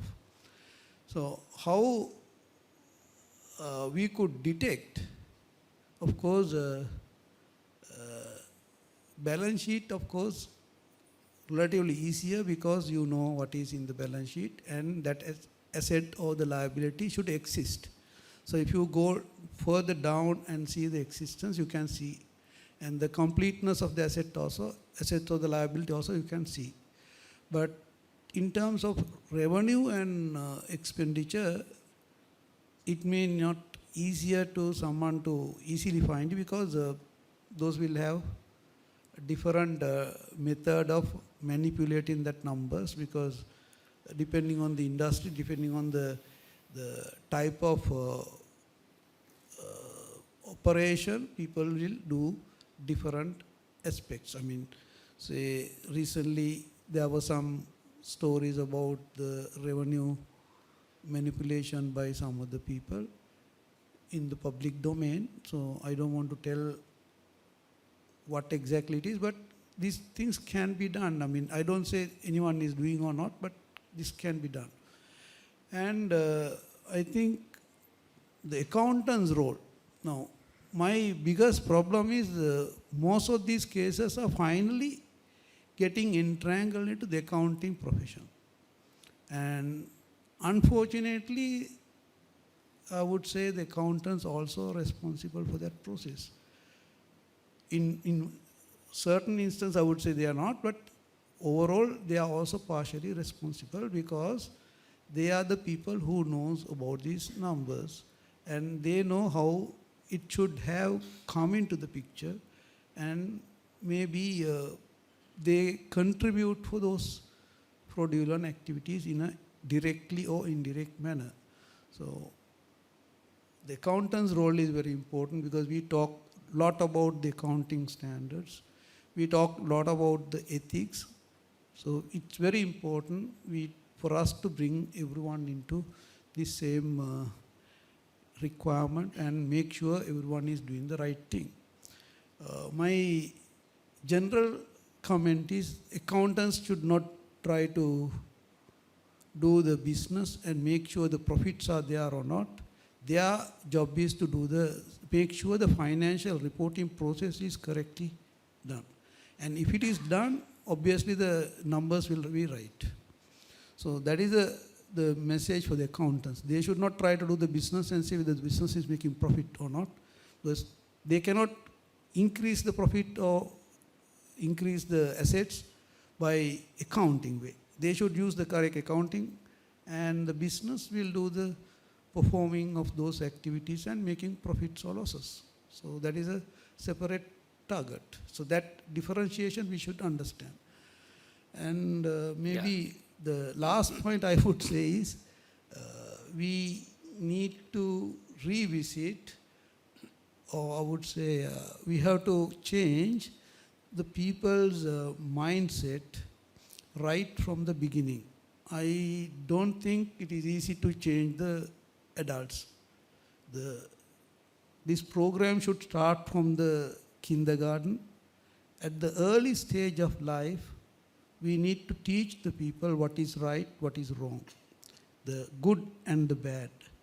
That if you can explain and inculcate among those small kids, when they become big, we are talking about 20-year project, but if we do it, we'll have a better place. Because the majority, if not all, are one way or other corrupted. So I make a statement one day. We have two types of people. One group is people who corrupting the system. The second group is people who are corrupted by the system. The difference is there are certain people who are making decisions, enforcing the system or the laws, or bringing the laws into the system. So they are corrupting the system.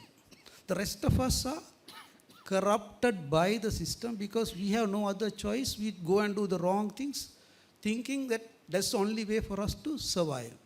So these are the two groups. The second group can be controlled if you can use a good level of automation, so that everything is automated and there is no human intervention required for those activities, so that you don't need to go to the, say, a place, office, to get certain things done. Everything is done because once you give your credentials, it happens. So that's it. Systems After are that, well set. system will work. System will work. So that is a way of controlling the people who are corrupted by the system. Like, say, if you want to get a document or some service, once you apply based on your credentials, it is given to you. That's it. There's no need for you to go and meet somebody and ask whether I'm getting this or not. The second part is about the people who are corrupting the system, and I would say there is no other choice. We need to take them to the right place and take the real punishment, because they are the ones who are doing the bigger damage to the system.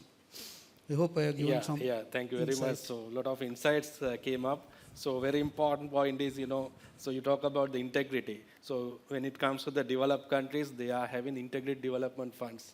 I mean, in terms from the government. So that's where we have to look at, and the beginning where we have to inculcate that integrity, so within our system. Okay. So with that, another point is that, system is well set.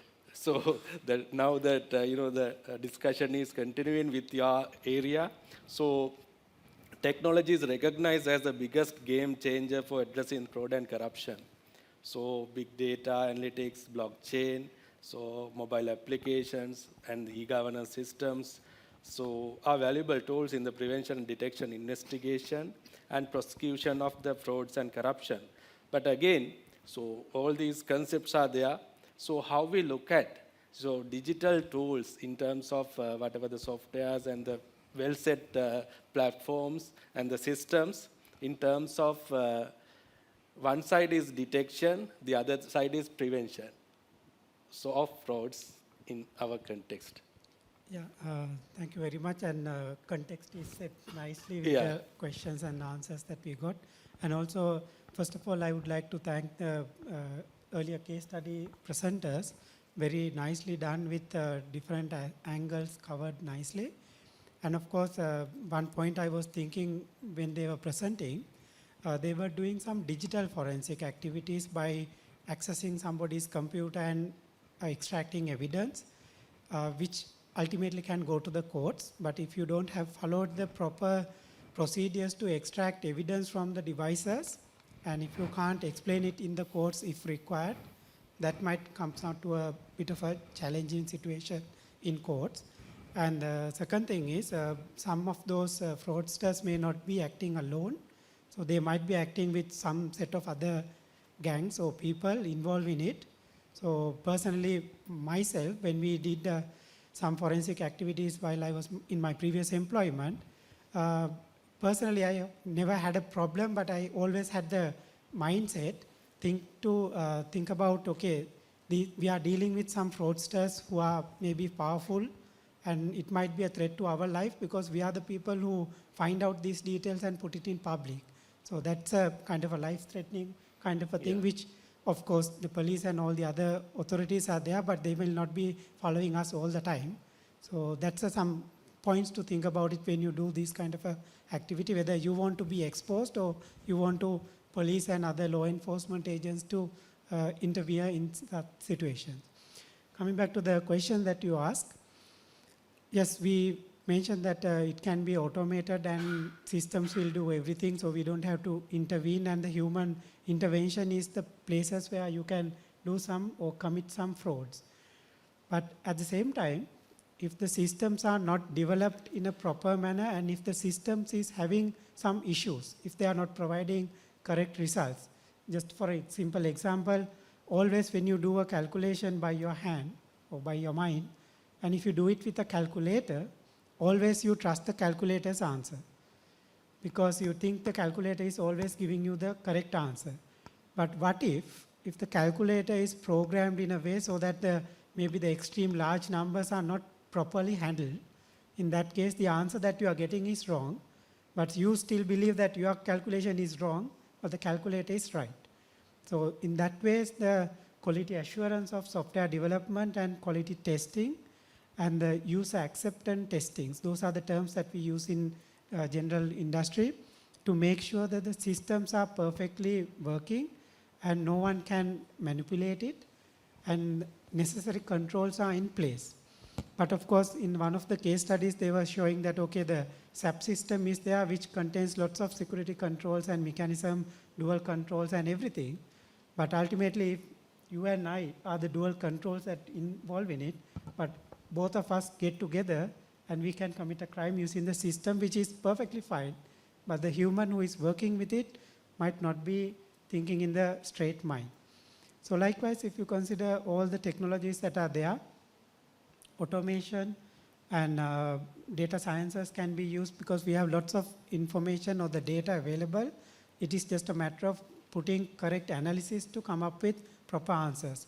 The red flags that you wanted to find out, if you can see that there are some unusual patterns happening within your data sets in whatever the way, and then that will give you some kind of indication to dig deep and figure out whether something is going wrong, whether some frauds are happening or not. Just to give one example which we worked on a certain time period back, accounting system again in a cashiering point was developed by a group of people, 3-4 people, and there was some kind of a bug in it where the cashier found out how to cheat the system. So all the time the receipts are coming and the customers are given the receipts and everything.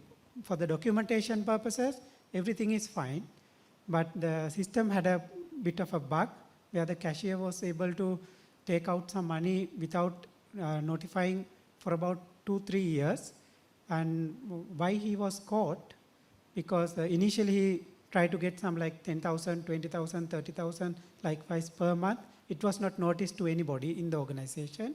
But when it comes to like 150,000 and so on per month, then only the organization realized something is wrong because they knew that their profits are going low. So likewise for the documentation and the printing document, all the financial records are very clean and perfect, but the company was running at a loss because the cashier was able to do so, but the cashier says is, I don't know, the system gives me these results, I give it to the accounts, that is it. So he did not accept any wrongdoing, but obviously he is the one who has manipulated the system to do all the fraudulent activities. So we can put trust on the systems, but we need to have a proper trusted system to put our trust on the system to do everything automatically. Just a few thoughts on that. Okay, thank you. So, yeah, so with that, so I will move on to the Mr. Jagat Seram. So, whatever said and done in terms of investigations, we have to prove in the court of law. So, it is something challenging. So, how you are going to achieve that? How you are going to, work on it in terms of, proving the case in the court of law? So, what challenges you encounter in that scenario? Yes, Mudita. Actually, we have to face a lot of challenges to do the fraud investigations when we think about the our country situation. Actually, firstly, then we has to face a big challenge with the auditing report, because of when produce the case before the magistrate or the high court judge, then when we need to guilty the perpetrator, we want to clarify the every evidence through the internal auditing report. Then without very clear and strong internal auditing report, the perpetrator can't be guilty before the magistrate. Then according to our present investigations, actually we have to face a big challenge with like these auditing reports. On the other hand, the other biggest challenges in fraud for banking and financial industry. For example, onboarding customer and credit card, fraudulent credit card cases, and the especially in cryptocurrency cases and opening the new accounts. Because of when opening the new accounts, the perpetrators can collect more secret informations of the customers. Then, especially the banking sector, we receive a lot of fraud cases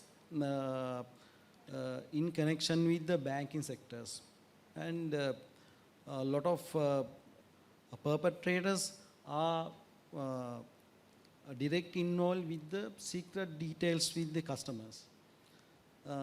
As well as another challenges, according to our experience, most people normally doesn't like to use the proper system to prevent their money and their properties, especially the company. Because of company owner normally doesn't like to spend a lot of money to create a good IT system. That's a big issue. Then normally they use a very basic level IT system to run the company. Then when start the company, then basically they think their interest and their income, but they don't like to concern about the security manner. Then after 1, 2, 3 years back, then they come to meet the law enforcement officers, and they try to lodge the complaint against regarding the fraudulent activities. Then Sinhala අස්සයා ගියාට පස්සේ ස්ථාලේ වහල වැඩක් නෑ අන්න ඒ වගේ. Then after the lodge the complaint, then we, the fraud investigator, start the investigation, but we haven't proper the proof to prove the case against the perpetrator and because of they use very basic level systems, and as well as the lot of businessmen, they doesn't know the SOPs. Then companies, they don't carry the SOPs. Then I think previously the clever students, they explained the SOPs. SOPs is the very important the manner to prevent the fraudulent activities inside their companies. Then as well as the from our side, actually, then we want to uphill our capacity regarding the forensic accountancy field. Because of a lot of cases are raising through the forensic accountants, when I start the investigation regarding the forensic accountancy, the forensic fraud investigator must know how to handle the forensic accountancy activities. Then my view is that when someone start the company or the business manner, then the government should concern the facilities who use the run the company, and the same company using technology, the technology facilities must have the law enforcement agencies. Then in our country, then according to my colleagues explained about the AI, actually there are a lot of private sectors, they use AI. The AI is the big challenge to the police, because then the private sectors and citizens and people who live in our country, they use AI, artificial intelligence, but the government arms, they haven't AI facilities. Then there's a big issue how to engage with the investigation without the proper AI investigation techniques. Then I think there are so many challenges we have to face. Then already we identify a lot of things, and we suggest to our seniors to enhance these things, as well as the from the government sector also should perform the big system to avoid like these challenges. I think. Yeah, thank you very much. So you well said my next question, and you make my job easier. So how AI is important. So that's my next question to the Roshan. So before that, so you come up with very important point. So having the proper internal control system. So that's number one. So in forensic, first line defense is proper internal control system. So with that note, as he mentioned, so AI is making a huge impact. So not only the government sector, everywhere. So how that impact artificial intelligence, the impact of artificial intelligence within different types of business models and everywhere. So with that, so being the forensic investigator, so how we can look into that perspective, how we can incorporate with that artificial intelligence aspects into our investigation. Roshan, that's over to you.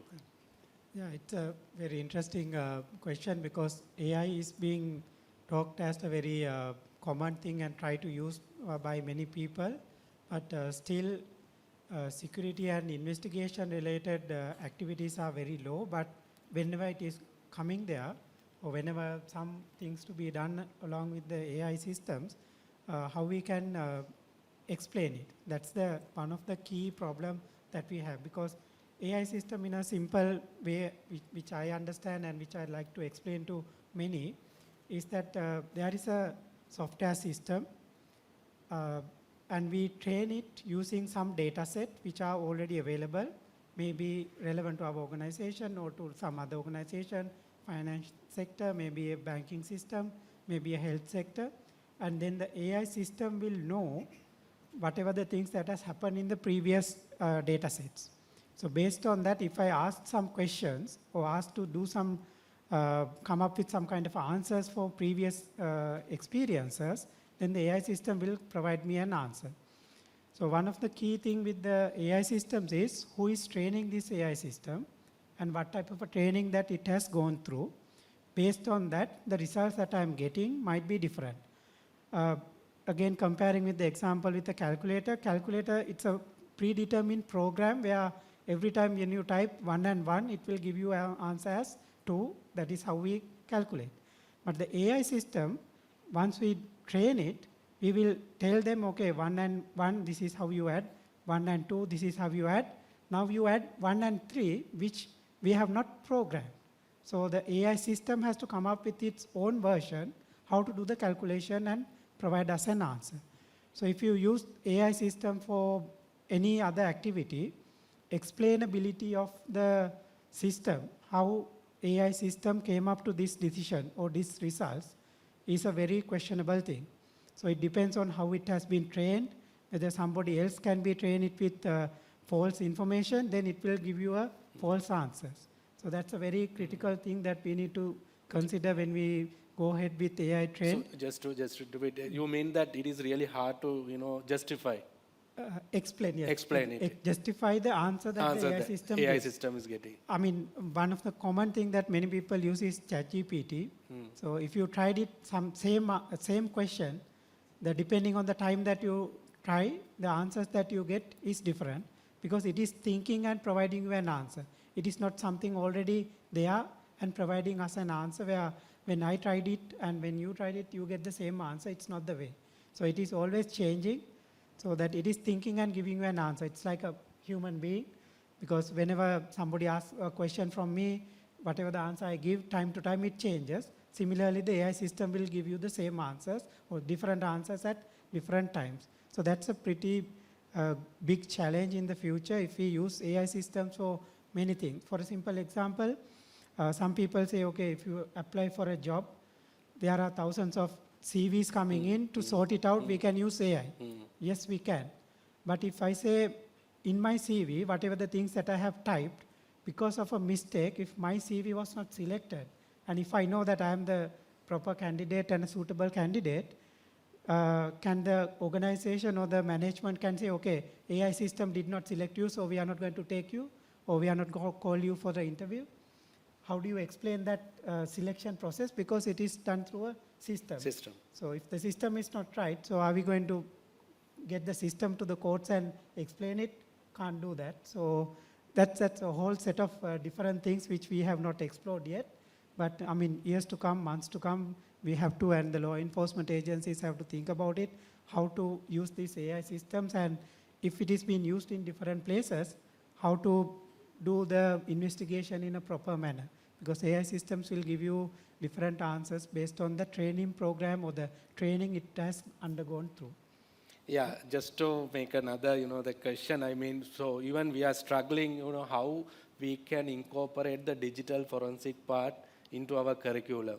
So with the developments, how we can incorporate to the level where we can apply into our investigation. Can you, propose some areas to address? Yeah, I mean, digital forensic is an area where you extract digital evidence from systems. And of course, the systems have to be properly maintained and updated and upgraded. And as SSP mentioned, some of the IT systems are at very basic level in some organizations, so it is pretty difficult to collect some information. Okay, what has happened, who has logged into the system last month, they don't have the records. So if you don't have the records, then the investigation cannot go forward. And also, when you consider as a country or as a say, global village in the entire world, the data will be stored in different places. So we might be using like Facebook, WhatsApp, and other technologies which are in all over the place. And if you want to prove some case, you need to collect evidence from different countries and different geographies, which we might not be able to go and collect the information. In the previous example also, they mentioned they take the laptop and analyzed it. Yes, if you do it in a proper digital forensic techniques, yes, you can analyze it. And if someone else analyze it, they will get the same results. That's how it is, the repeatability of the results. But if it is data is stored on a cloud, like your email account details is always on the cloud. So how do we get it for proper analysis? If it is Yahoo, Microsoft, Google, will they provide it? And if they wanted to testify in the courts, will they come down to Sri Lanka and testify it? So all the other administrative issues that come around it is also something that we need to consider. So I guess to answer your question in how do we indicate digital forensics, at least the basics, the chain of custody, how do you do the analysis on digital devices? Exactly. Because you have mobile devices, stationary devices, and on the cloud forensic. I mean, so many places are there for investigation and to collect evidence. So it's a long process. I mean, it will take a long time to explain everything, but just to give you some highlighting point on that. So thank you very much for your insights. So again, I'm moving to the Jagat, Mr. Jagat. So now we talk about in Sri Lankan context or the national level that anti-corruption environment. So now we have enacted the Anti-Corruption Act as well in 2023. So the IFAC has come up with 5 pillars. So in terms of fighting against the frauds and economic crimes. So number 1 is harnessing the full potential. I just want to take that 5 points here. You can explain in a better way. So by customizing, but just to give you that points, harnessing the full potential of education and professional development, then the supporting global standards, and contributing to evidence-based policy making, is strengthening our impact through engagement and partnership, contributing our expertise through thought leadership and advocacy. So where we are at the moment, so harnessing the full potential of education. So and especially contributing to the strengthening our impact through engagement. Even this forum also, engagement into that. So how we can develop a customized program where we can get some results. So with your experience in Sri Lankan context, how we can customize such a program? I think I believe quite a few academics are here. So my immediate reaction is something radically wrong in our education system. Unless until we disown this system and revisit, we will never come right. Because we are producing people to pass exams. We are not producing people to live in the society. So unless we change this culture, this method, I don't think we can easily come out of this problem, because we all think in the similar way. When I see something, if I am thinking what's in it for me, then something wrong, because we should think what's in for the society, the country. That we don't. I mean, we talk nicely those things in the forums, but in our heart, if somebody touch your heart and ask this question, we are not. So this has happened because our education system has not looked at the right directions. We have only looked at how we can educate our people. We are very good. We understand a lot of things. We are knowledge is very good. But I don't think this system is helping to improve the society, the behaviors of the people. I don't think that is happening. So unless until we go and look at this complete change, I don't think we can easily come out of this. The second one, I think about the global standards. Sri Lanka is a party to all the different types of global conventions and other doctrines. And not only that, we have a reasonably good set of laws. But the issue we have is none of us are willing to obey those, not practicing. So, I mean, something wrong in the people. I mean, if I say this, people may not be very happy because we are talking of 2,500 years of history. This history has gone. For me, I don't look at the history. I'm looking at today and what can we do for tomorrow. And we are not doing the right thing, and we are never coming to the right directions, I don't think even another 2,500 years if we live in this country, we will have a better country. Because we are not willing to, I mean, first I should have an intention of improving. That is not there. So we will not do it. So global standards are there. We are party to most of those conventions and the doctrines, but I don't think we are doing enough. And the contribution to the evidence-based policy making. Our policy making process is politically motivated. We don't do anything other than that. So in that case, evidence-based is not there. I can challenge most of the laws in the country would have come because we had the historical incident and we are trying to build up a law for that. And maybe some good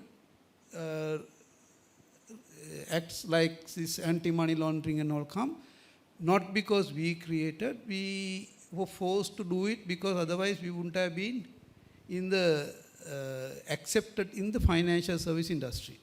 So we have brought those things.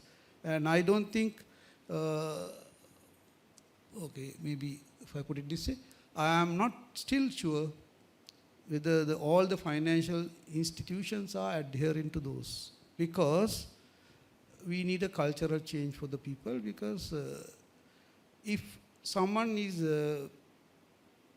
lending or even accepting deposit, they think, okay, we need this.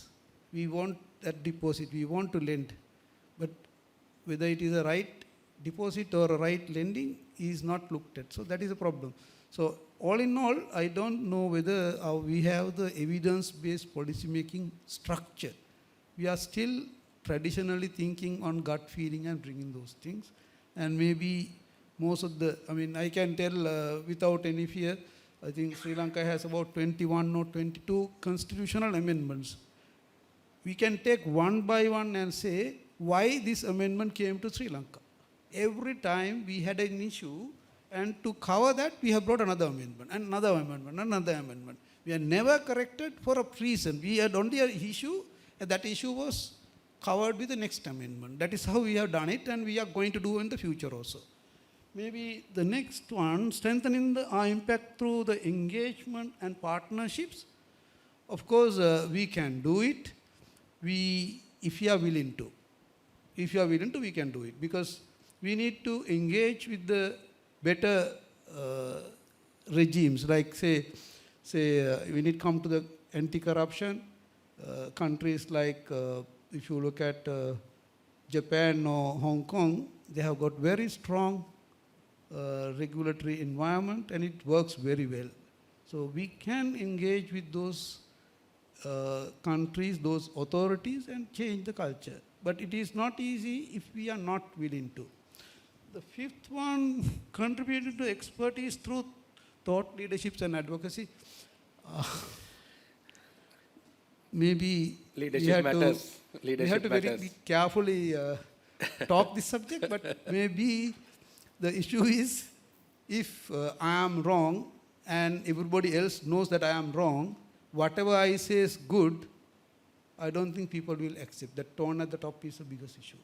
And we are very good in preaching to the people, but we don't practice.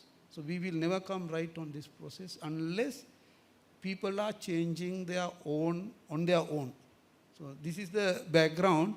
So maybe some may not like to hear these statements because I make this openly in any forum because that is the truth. But because we are very proud of some of our historical things, I don't think this is going to work for us. We need to think openly and honestly that we are having a problem and we need to resolve this problem. So that is a reality.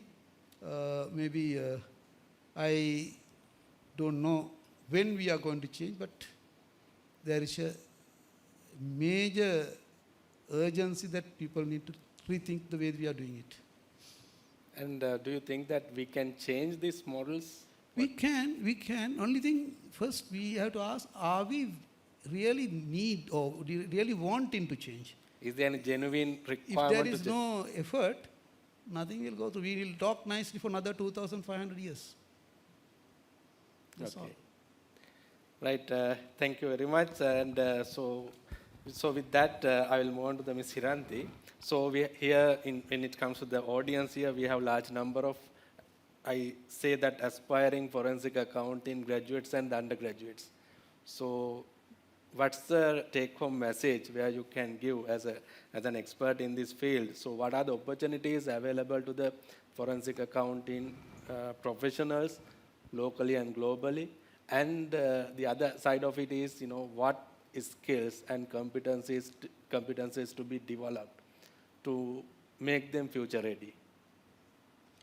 So I think based on the panel discussion itself, you would have figured out that this is certainly an area where we need skilled resources, because fraud is on the rise, corruption is on the rise.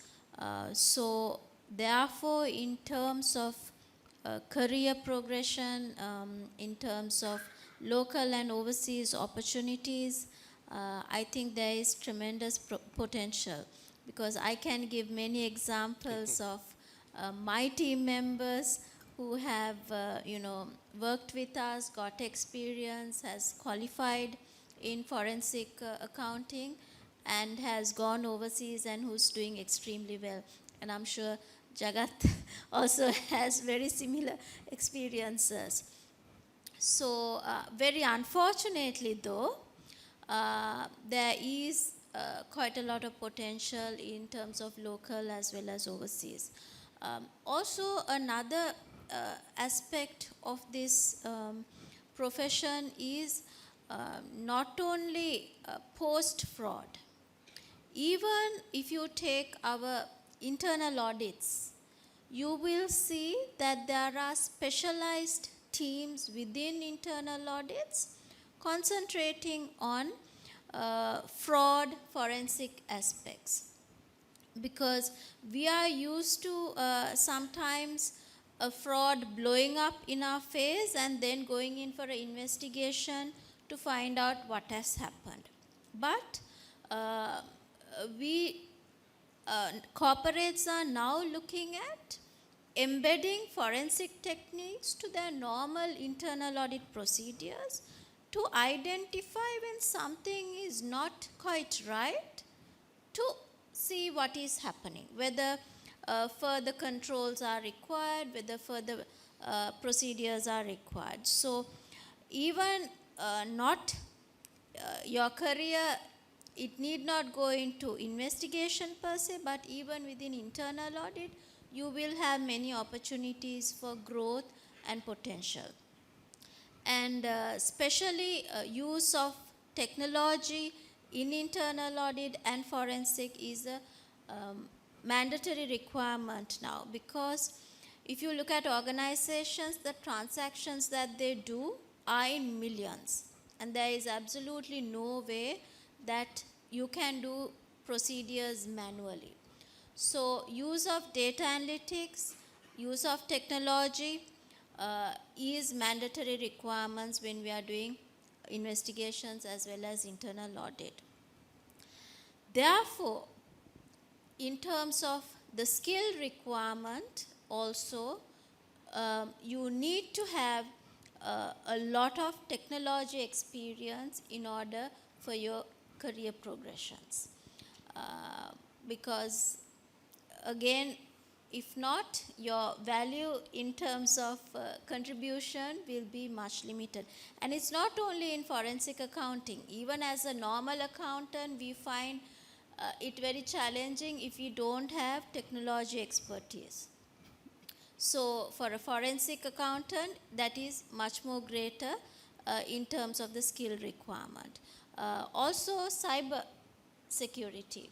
That's another area where you can have tremendous potential in terms of career and your growth advancements, because there is also a high demand for cyber security professionals. Thank you. So is there anything to add on that, Mr. Jagat? So what type of skills. I think Hiranti covered most of the things. Yeah. Maybe we need to concentrate more on to maybe she touched on the same point, prevention rather than the detection, because we can save a lot of things if we can prevent. So the prevention is very important. All these internal controls and other policies, manuals, SOPs, all are there to do preventions. So that is very important. And the code of conduct, the declaration of assets, all these are very important things to prevent, so that people are scared to do certain things. And maybe as a general rule in Sri Lanka, I would say these are not practical. By law, stop using cash. They should use the bank transactions to do any transaction, whether big or small. I don't think practical, but I'm telling, if you do that, we can trace the transactions much easier. The way today, people withdraw millions of money and do all the wrong things. So that has to be stopped at one point. Maybe start with a threshold of limit and say beyond this point, no cash transaction whatsoever. And use a bank account. So then people will have to go to the bank and transact it, and you can track all the transactions. The second thing, maybe again a very difficult thing, no business can be operated without an automated invoice. So they have to do an automated invoice to do the transaction if they are going to sell anything. And if you can do that, you should be able to track those much easily. So these few things, probably you can reduce that fraudulent activity to a greater extent. But I don't know what extent these things are practical. We should try and see. Because I'm telling, I can see a lot of things you can't do anything because cash transaction has gone through. It's very tough for you to track. I mean, we use analytics to track on some of the transactions even through one account to another account, even they pass through cash. But very tough. I mean, proving is very tough. And the record keeping. The invoices are not there. People are not using to invoicing. And I would say electronic invoice. And people will come to the road here in this country. Even if you say the road traffic is enforced, people are protesting with that also. That is the country we are living. So if you say nobody can do business without automated or electronic invoice, they might protest. But I think those are the hard decisions people have to take. Right. So in conclusion, again, digital skills are really critical. So yeah. Right. With that, we have a lot of things to discuss. But May I add something? Yeah. At this occasion, I want to openly invite to your student to join the police because of we want very expert fraud investigators. I think you have a chance to join the police as assistant superintendent of police with complete your degree. Then if you like to join the police, please contact us and we can support to you join the police because we need more expertise to investigate the forensic accounts field. Yeah. As well, then except this, then I want to express my views because of the economic crisis situations, the white-collar criminals can play as they wish. It's mean that we want to restore our economy, firstly. And otherwise, the fraud cases will be increased. And including criminal cases. Yes, criminal cases. Those are interrelated. Yes, interrelated. That's why then I want to say to control our fraud cases. Yes. Thank you. So thank you very much for the invitation, and that our students will get the point. Yeah. So and the opportunity. So we have a lot of things to discuss, but with the time we have to conclude the discussion. So I think we have taken more than 1 hour. So in conclusion, I believe that our discussion with the expertise of our panel members generated a lot of insights with the different stakeholders who gathered here. So virtually join with us as well. So all the panel members, once again, thanks a lot for your insights shared in this forum on contemporary developments in forensic accounting. Hope these insights are really important to elevate the forensic accounting profession to the next level in the country. Thank you very much.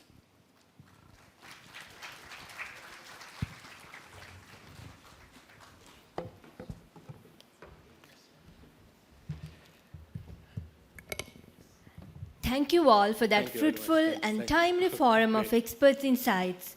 And I would like to request you all to remain on the stage. Now it's time to appreciate the honorable participation and valuable contribution of our panelists. To do the honors, I cordially invite Professor Bandara Vaninayaka, Dean, Faculty of Commerce and Management Studies, University of Kelaniya, accompanied by Professor Dirudukshiyappa Abbewardena, Head, Department of Accountancy, to present the tokens of appreciation to the panelists.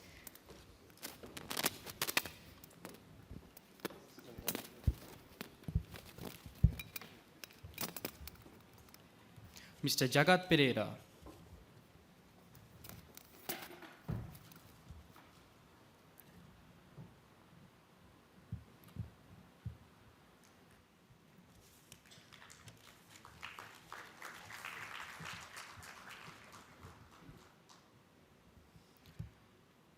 Ms. Hiranti Fonseca.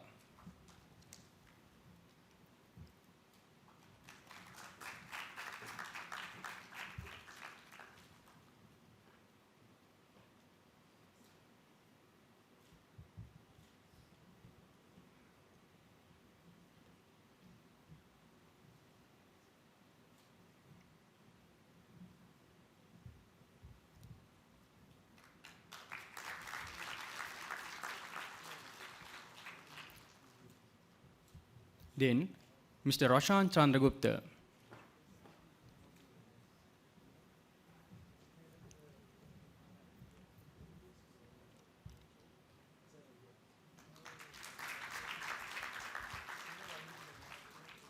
And Mr. Jagat Seram.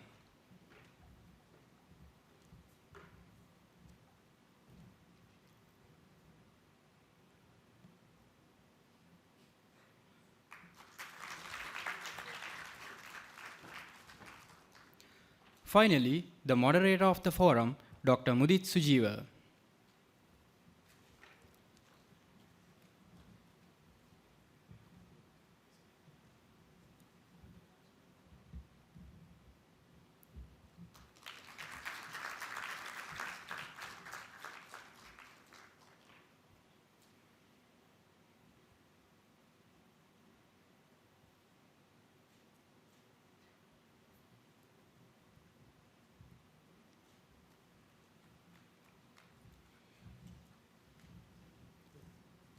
Thank you all. Without taking much time, let's open up the stage for our very own undergraduates to mesmerize the audience with their beautiful voices.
තියා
ගංගාදියේ සිතේ දියවැල් සැරයි පාවින් ඔයා ඔය වාගේ උන්නොත් හොඳයි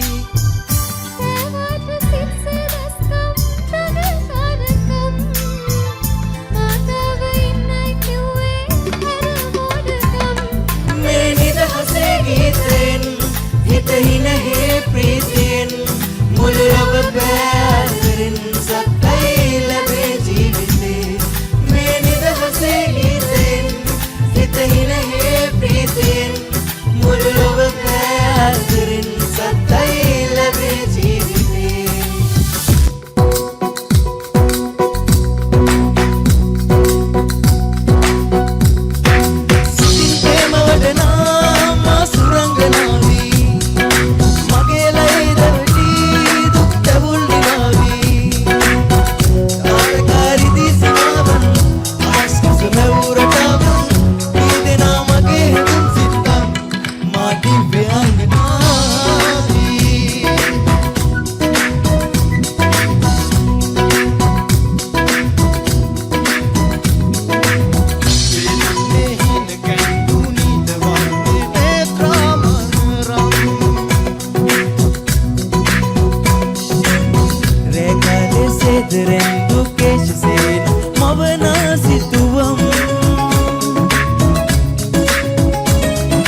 Ladies and gentlemen, now it's time to award certificates to the undergraduates who have successfully completed the internship in auditing and forensic accounting. To do the honors, I would like to invite Mr. Asuka Jaisingha, Senior Partner, Jaisingha and Company, accompanied by Mr. Himal Mutunayaka, Coordinator, Internship in Auditing and Forensic Accounting. Now I invite Ms. Ruwani Pereira, Lecturer, Department of Accountancy, to the podium. Over to you, Madam.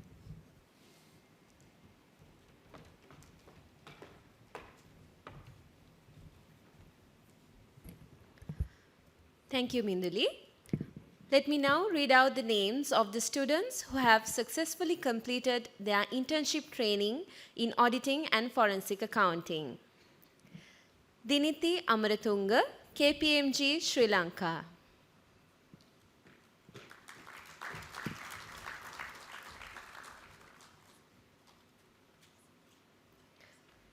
Shamal Aryaratna, Creston, Sri Lanka.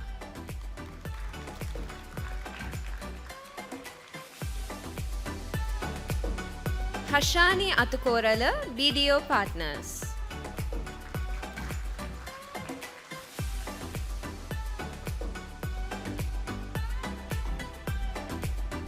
Madara Di Costa, Deloitte Partners.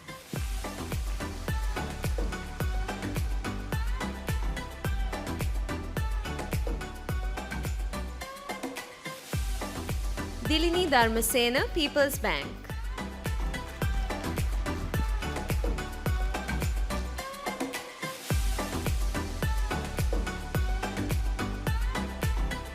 HAC Dilshan, Ernst & Young.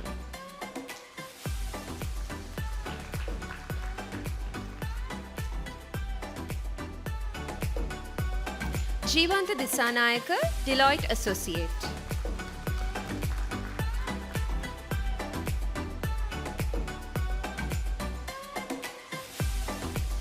MFF Farah, Amana Bank PLC.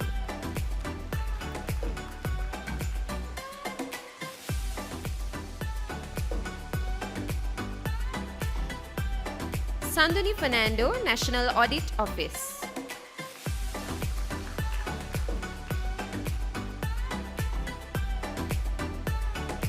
Asita Herat, Creston, Sri Lanka.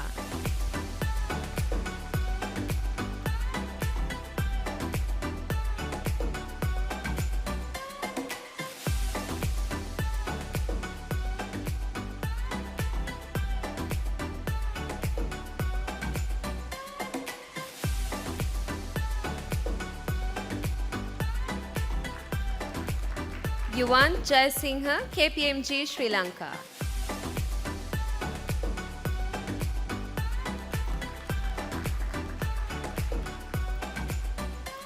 Isuru Kavinda, KPMG, Sri Lanka.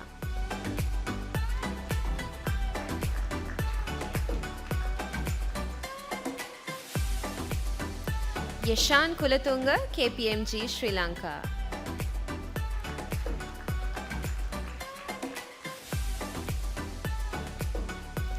Sandarekha Kumari, KPMG, Sri Lanka.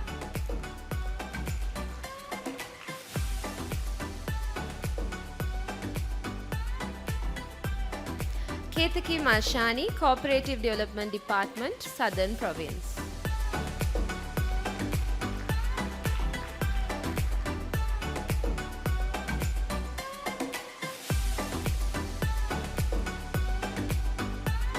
Thank you very much.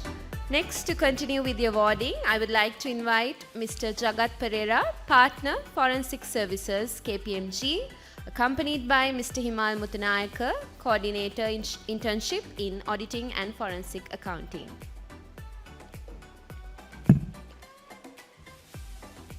Samanali Munasingha, Haley's PLC.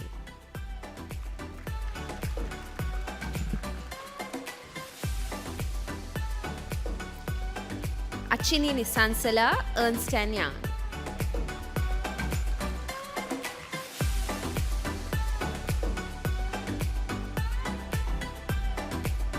Mindali Pereira, Ernst & Young.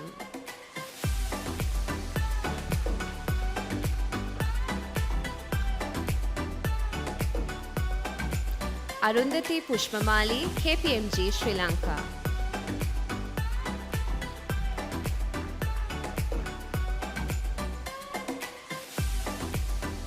Abdul Razak, KPMG, Sri Lanka.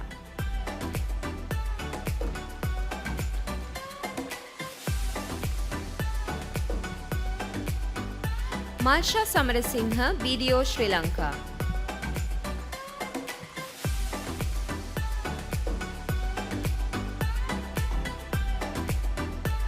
Kasuni Sandamali, Carter Di Costa and Company.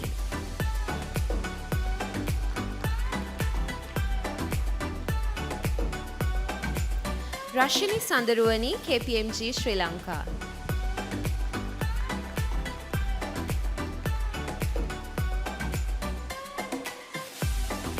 MSF Shuhaina, BDO Partners.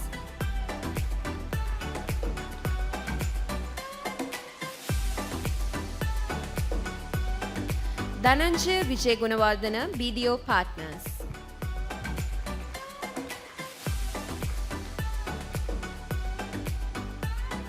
Nimasha Vijay Singha, KPMG, Sri Lanka.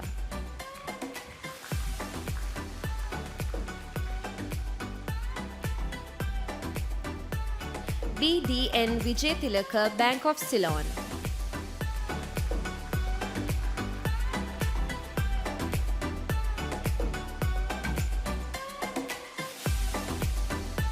MNM Zuhair, Ernst & Young.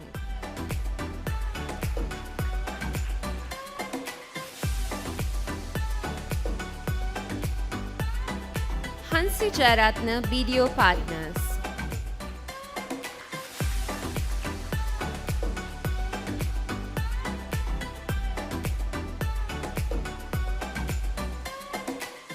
Thank you all.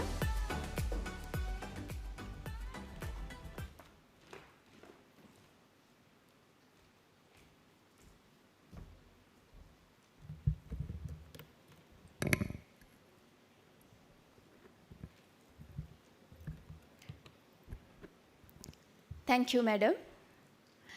Our esteemed training partners, your unwavering guidance and support have propelled us towards a successful career path in auditing and forensic accounting and enhance our ability to confront challenges with confidence. Now, to felicitate our training partners, I would like to invite Professor Dilrukshiyapa Bewardana, Head, Department of Accountancy, and Senior Professor J.M.D. Aryaratna, Department of Accountancy. May I also invite Ms. Kaushalya Silva, Lecturer, Department of Accountancy, to the podium. Over to you, Madam.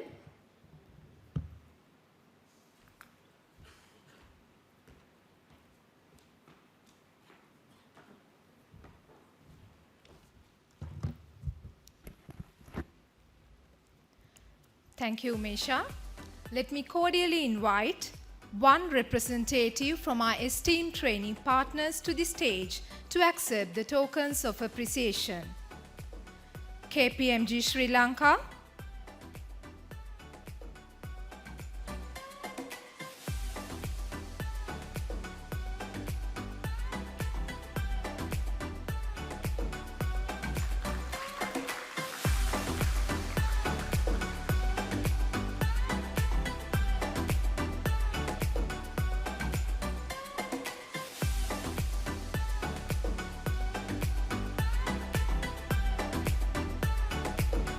Preston Sri Lanka,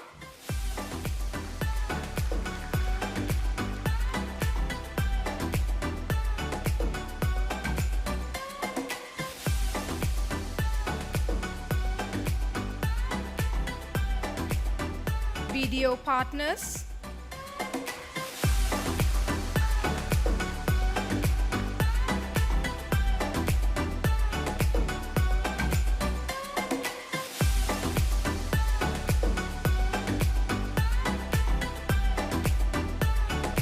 Deloitte,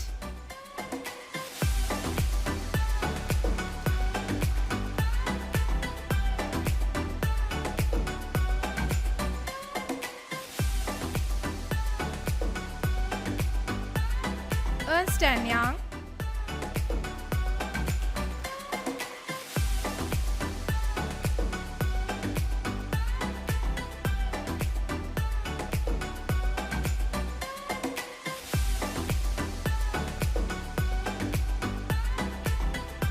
Amana Bank PLC,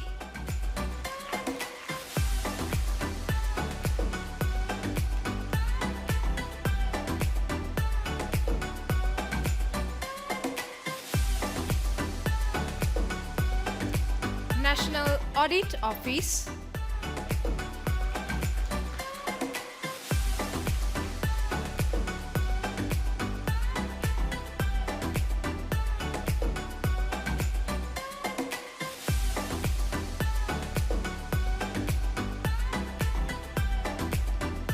Department of Cooperative Development,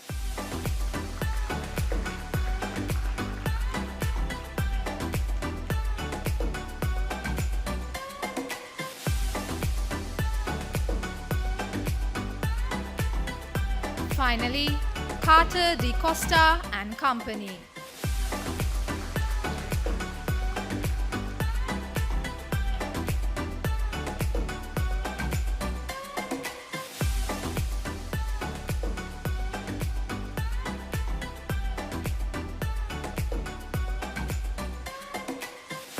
Thank you all. Thank you, madam. So, ladies and gentlemen, this is the most awaited moment to award the outstanding achievers of the internship in auditing and forensic accounting. I'm sure it must have been a very challenging task to select the outstanding achievers out of 30 undergraduates of the Auditing and Forensic Accounting Internship Program. Now, let's take a look at the nominees for the Internship Awards for Excellence 2024. Nominees for Best Intern 2024 Internship in Auditing and Forensic Accounting. Diniti Amartunga, KPMG Sri Lanka. Madara Di Costa, Deloitte Partners. Dilshan Hettiarachchi, Ernst & Young. Fatima Farah Fuez, Amana Bank PLC. Yuant Jayasinghe, KPMG Sri Lanka. Yashan Kulatunga, KPMG Sri Lanka. Achini Nisansala, Ernst & Young. Minduli Pereira, Ernst & Young. Kasumi Sandamali, Carter Di Costa and Company. Rashini Sandaruani, KPMG Sri Lanka. Dilrukshi Vijay Singha, KPMG Sri Lanka.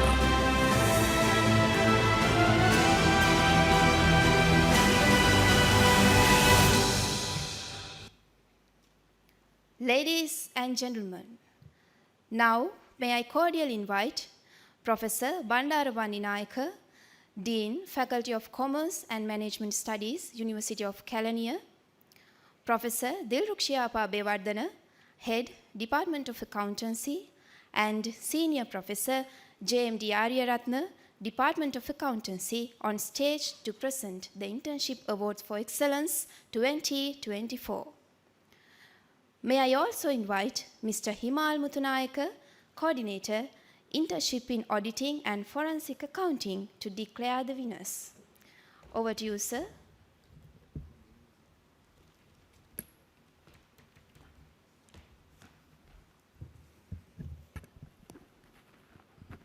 Okay, good evening, everyone. So, as the internship coordinator of first ever internship program related to the auditing and forensic accounting degree program, I'm very grateful to present the best performer 2024 in auditing and forensic accounting degree program.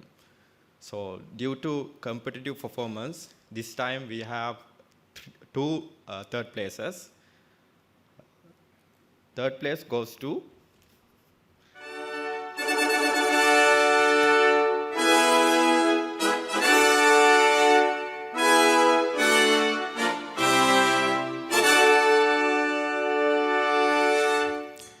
Yashan Kulatunga.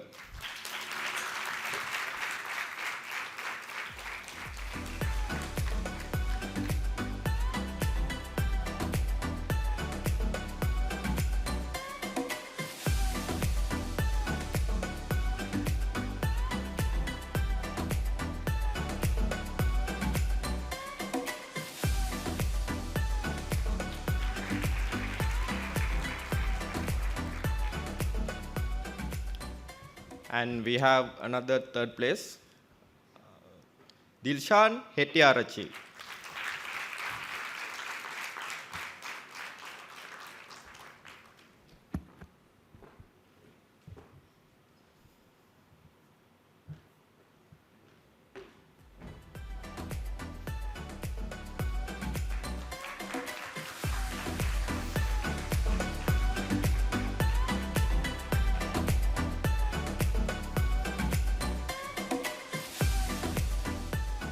Next, second place goes to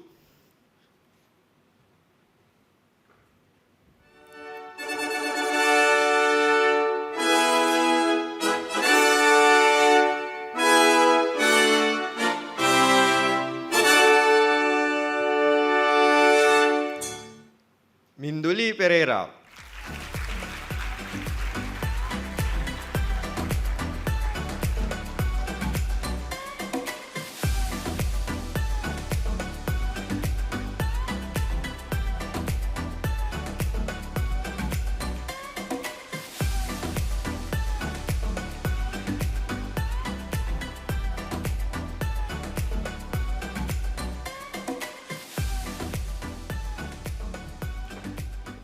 So this is the most awaiting time.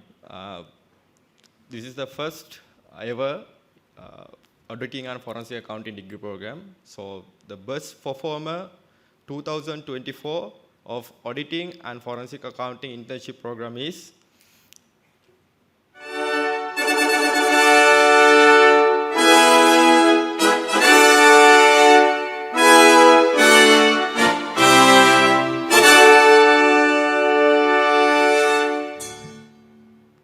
Yuan Jaisinger.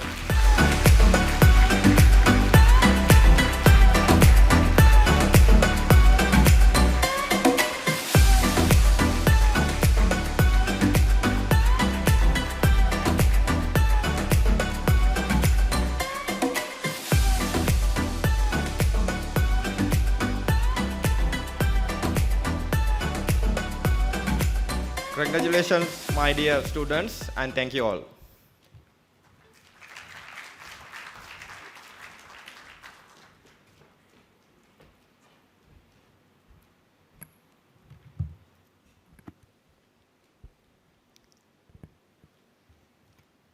Thank you, sir. Congratulations, Yuan. Now, we would like to invite you to come on stage and share your thoughts about your internship journey.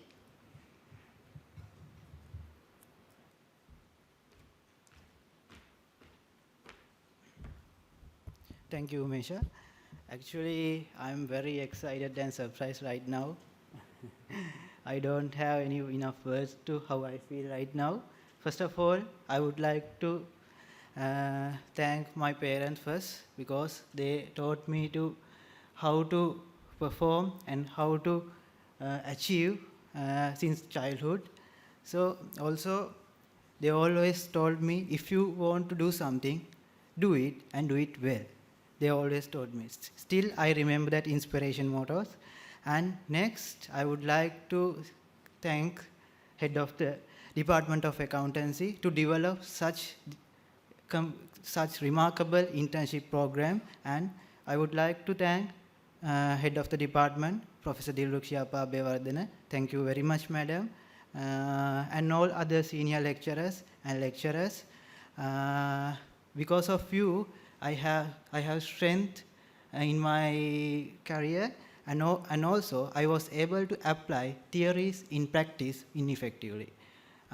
Next, I would like to thank my training organization, KPMG Sri Lanka, and definitely I want to mention here Mr. Jagat Pereira, partner, KPMG Sri Lanka, and Mr. Asanka Sanjeeva, Senior Manager, KPMG Sri Lanka, and Mr. Gayan Senanayaka, Associate Director, KPMG Sri Lanka, and all other senior consultants. Actually, KPMG Sri Lanka is very better place to work, and I have developed my career throughout this. And being a best performer of the first ever Auditing and Forensic Accounting internship degree program. So I would like to also mention, my dear colleagues, I believe you are the first pioneer of the future forensics. So I can assure today in trading partners, we are enriched with lot of knowledge and skills, attitudes, and moreover experience in investigating fields. So as per I want to mention the expert forum that they have told here. We are in the landscape where the digital fraudsters play their games. So I think we have in our internship program, we have learned digital forensics and criminology and fraud prevention and deterrence. And I know our colleagues are enriched with those academic experience. So finally, I want to thank all rest of other winners here. I want to congratulate rest of the other winners, and thank you very much.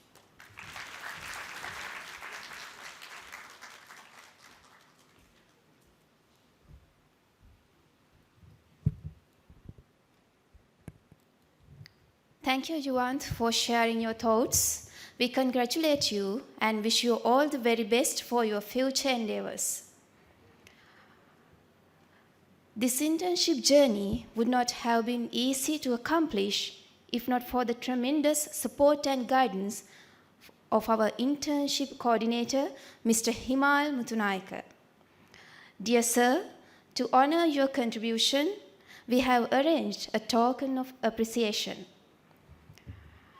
To award the token, may I cordially invite Professor Dilrukshiyapa Bevardhana, Head, Department of Accountancy, accompanied by Ms. Sashikala Vijayaratna, the forthcoming internship coordinator.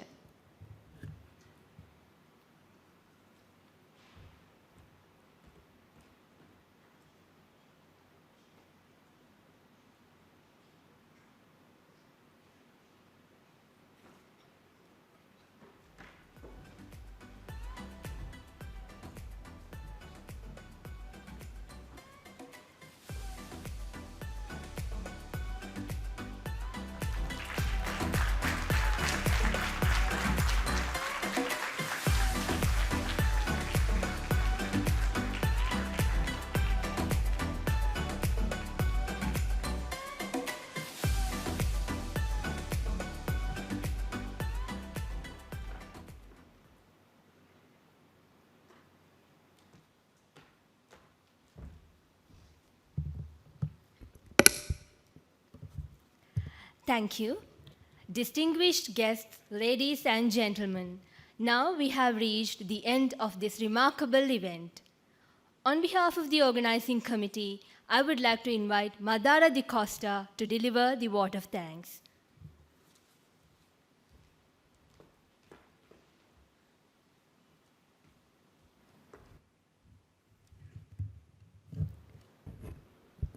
Good evening, everyone, dear guests, ladies and gentlemen. On behalf of the Organizing Committee of Forensic Enigma 2024, it's a great honor and a privilege to stand before you and to thank all who supported us in and out for this event to make an achievement. First, I would like to express my heartfelt gratitude to Senior Professor Nilanthi De Silva, Vice Chancellor, University of Kelaniya, for being the pillar of success behind us. Next, I would like to express my sincere appreciation to Professor Bandarawani Nayaka, guest of honor of today's event, Dean, Faculty of Commerce and Management Studies, for his guidance and support extended to organize this event successfully. And also, I would like to thank all the heads of other departments of Faculty of Commerce and Management Studies, University of Kelaniya. Next, my sincere thanks goes to Professor Dilrukshya Abhayawardena, Head, Department of Accountancy, for the great support and guidance in planning and organizing this event. Further, my earnest thanks goes to all the panel members of the forum, Mr. Jagat Pereira, Ms. Hiranti Fonseca, Mr. Roshan Chandragupta, Mr. Jagat Seram, and the moderator of the discussion, Dr. Mujit Sujeeva. Thank you very much for accepting our invitation to share your insights with us today and adding value to the Forensic Enigma 2024. Next, I would like to thank all the esteemed training partners for giving us the opportunity to obtain the practical exposure while developing our skills. And I would like to thank all invitees and representatives of professional institutions, corporate bodies, and audit firms for their presence and contribution. And also, I would like to convey my sincere gratitude to all the academic members, respected other universities.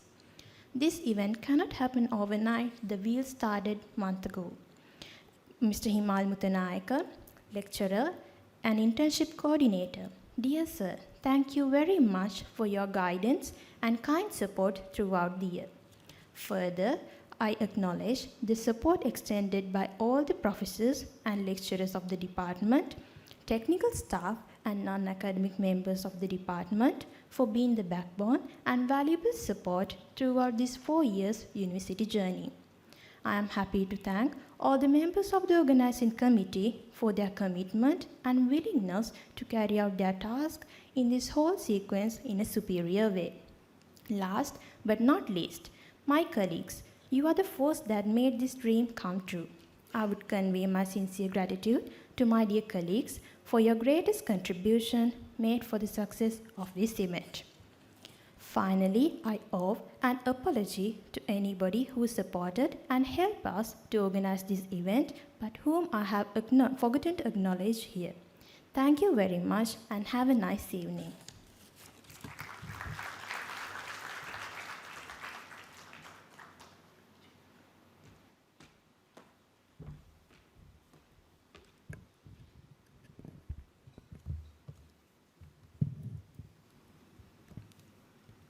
Thank you, Madara.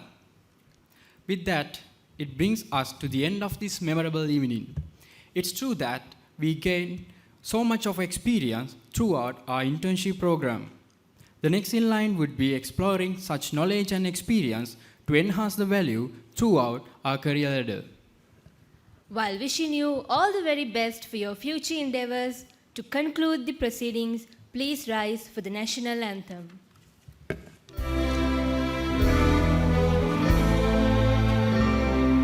Sri Lanka Mata, Sri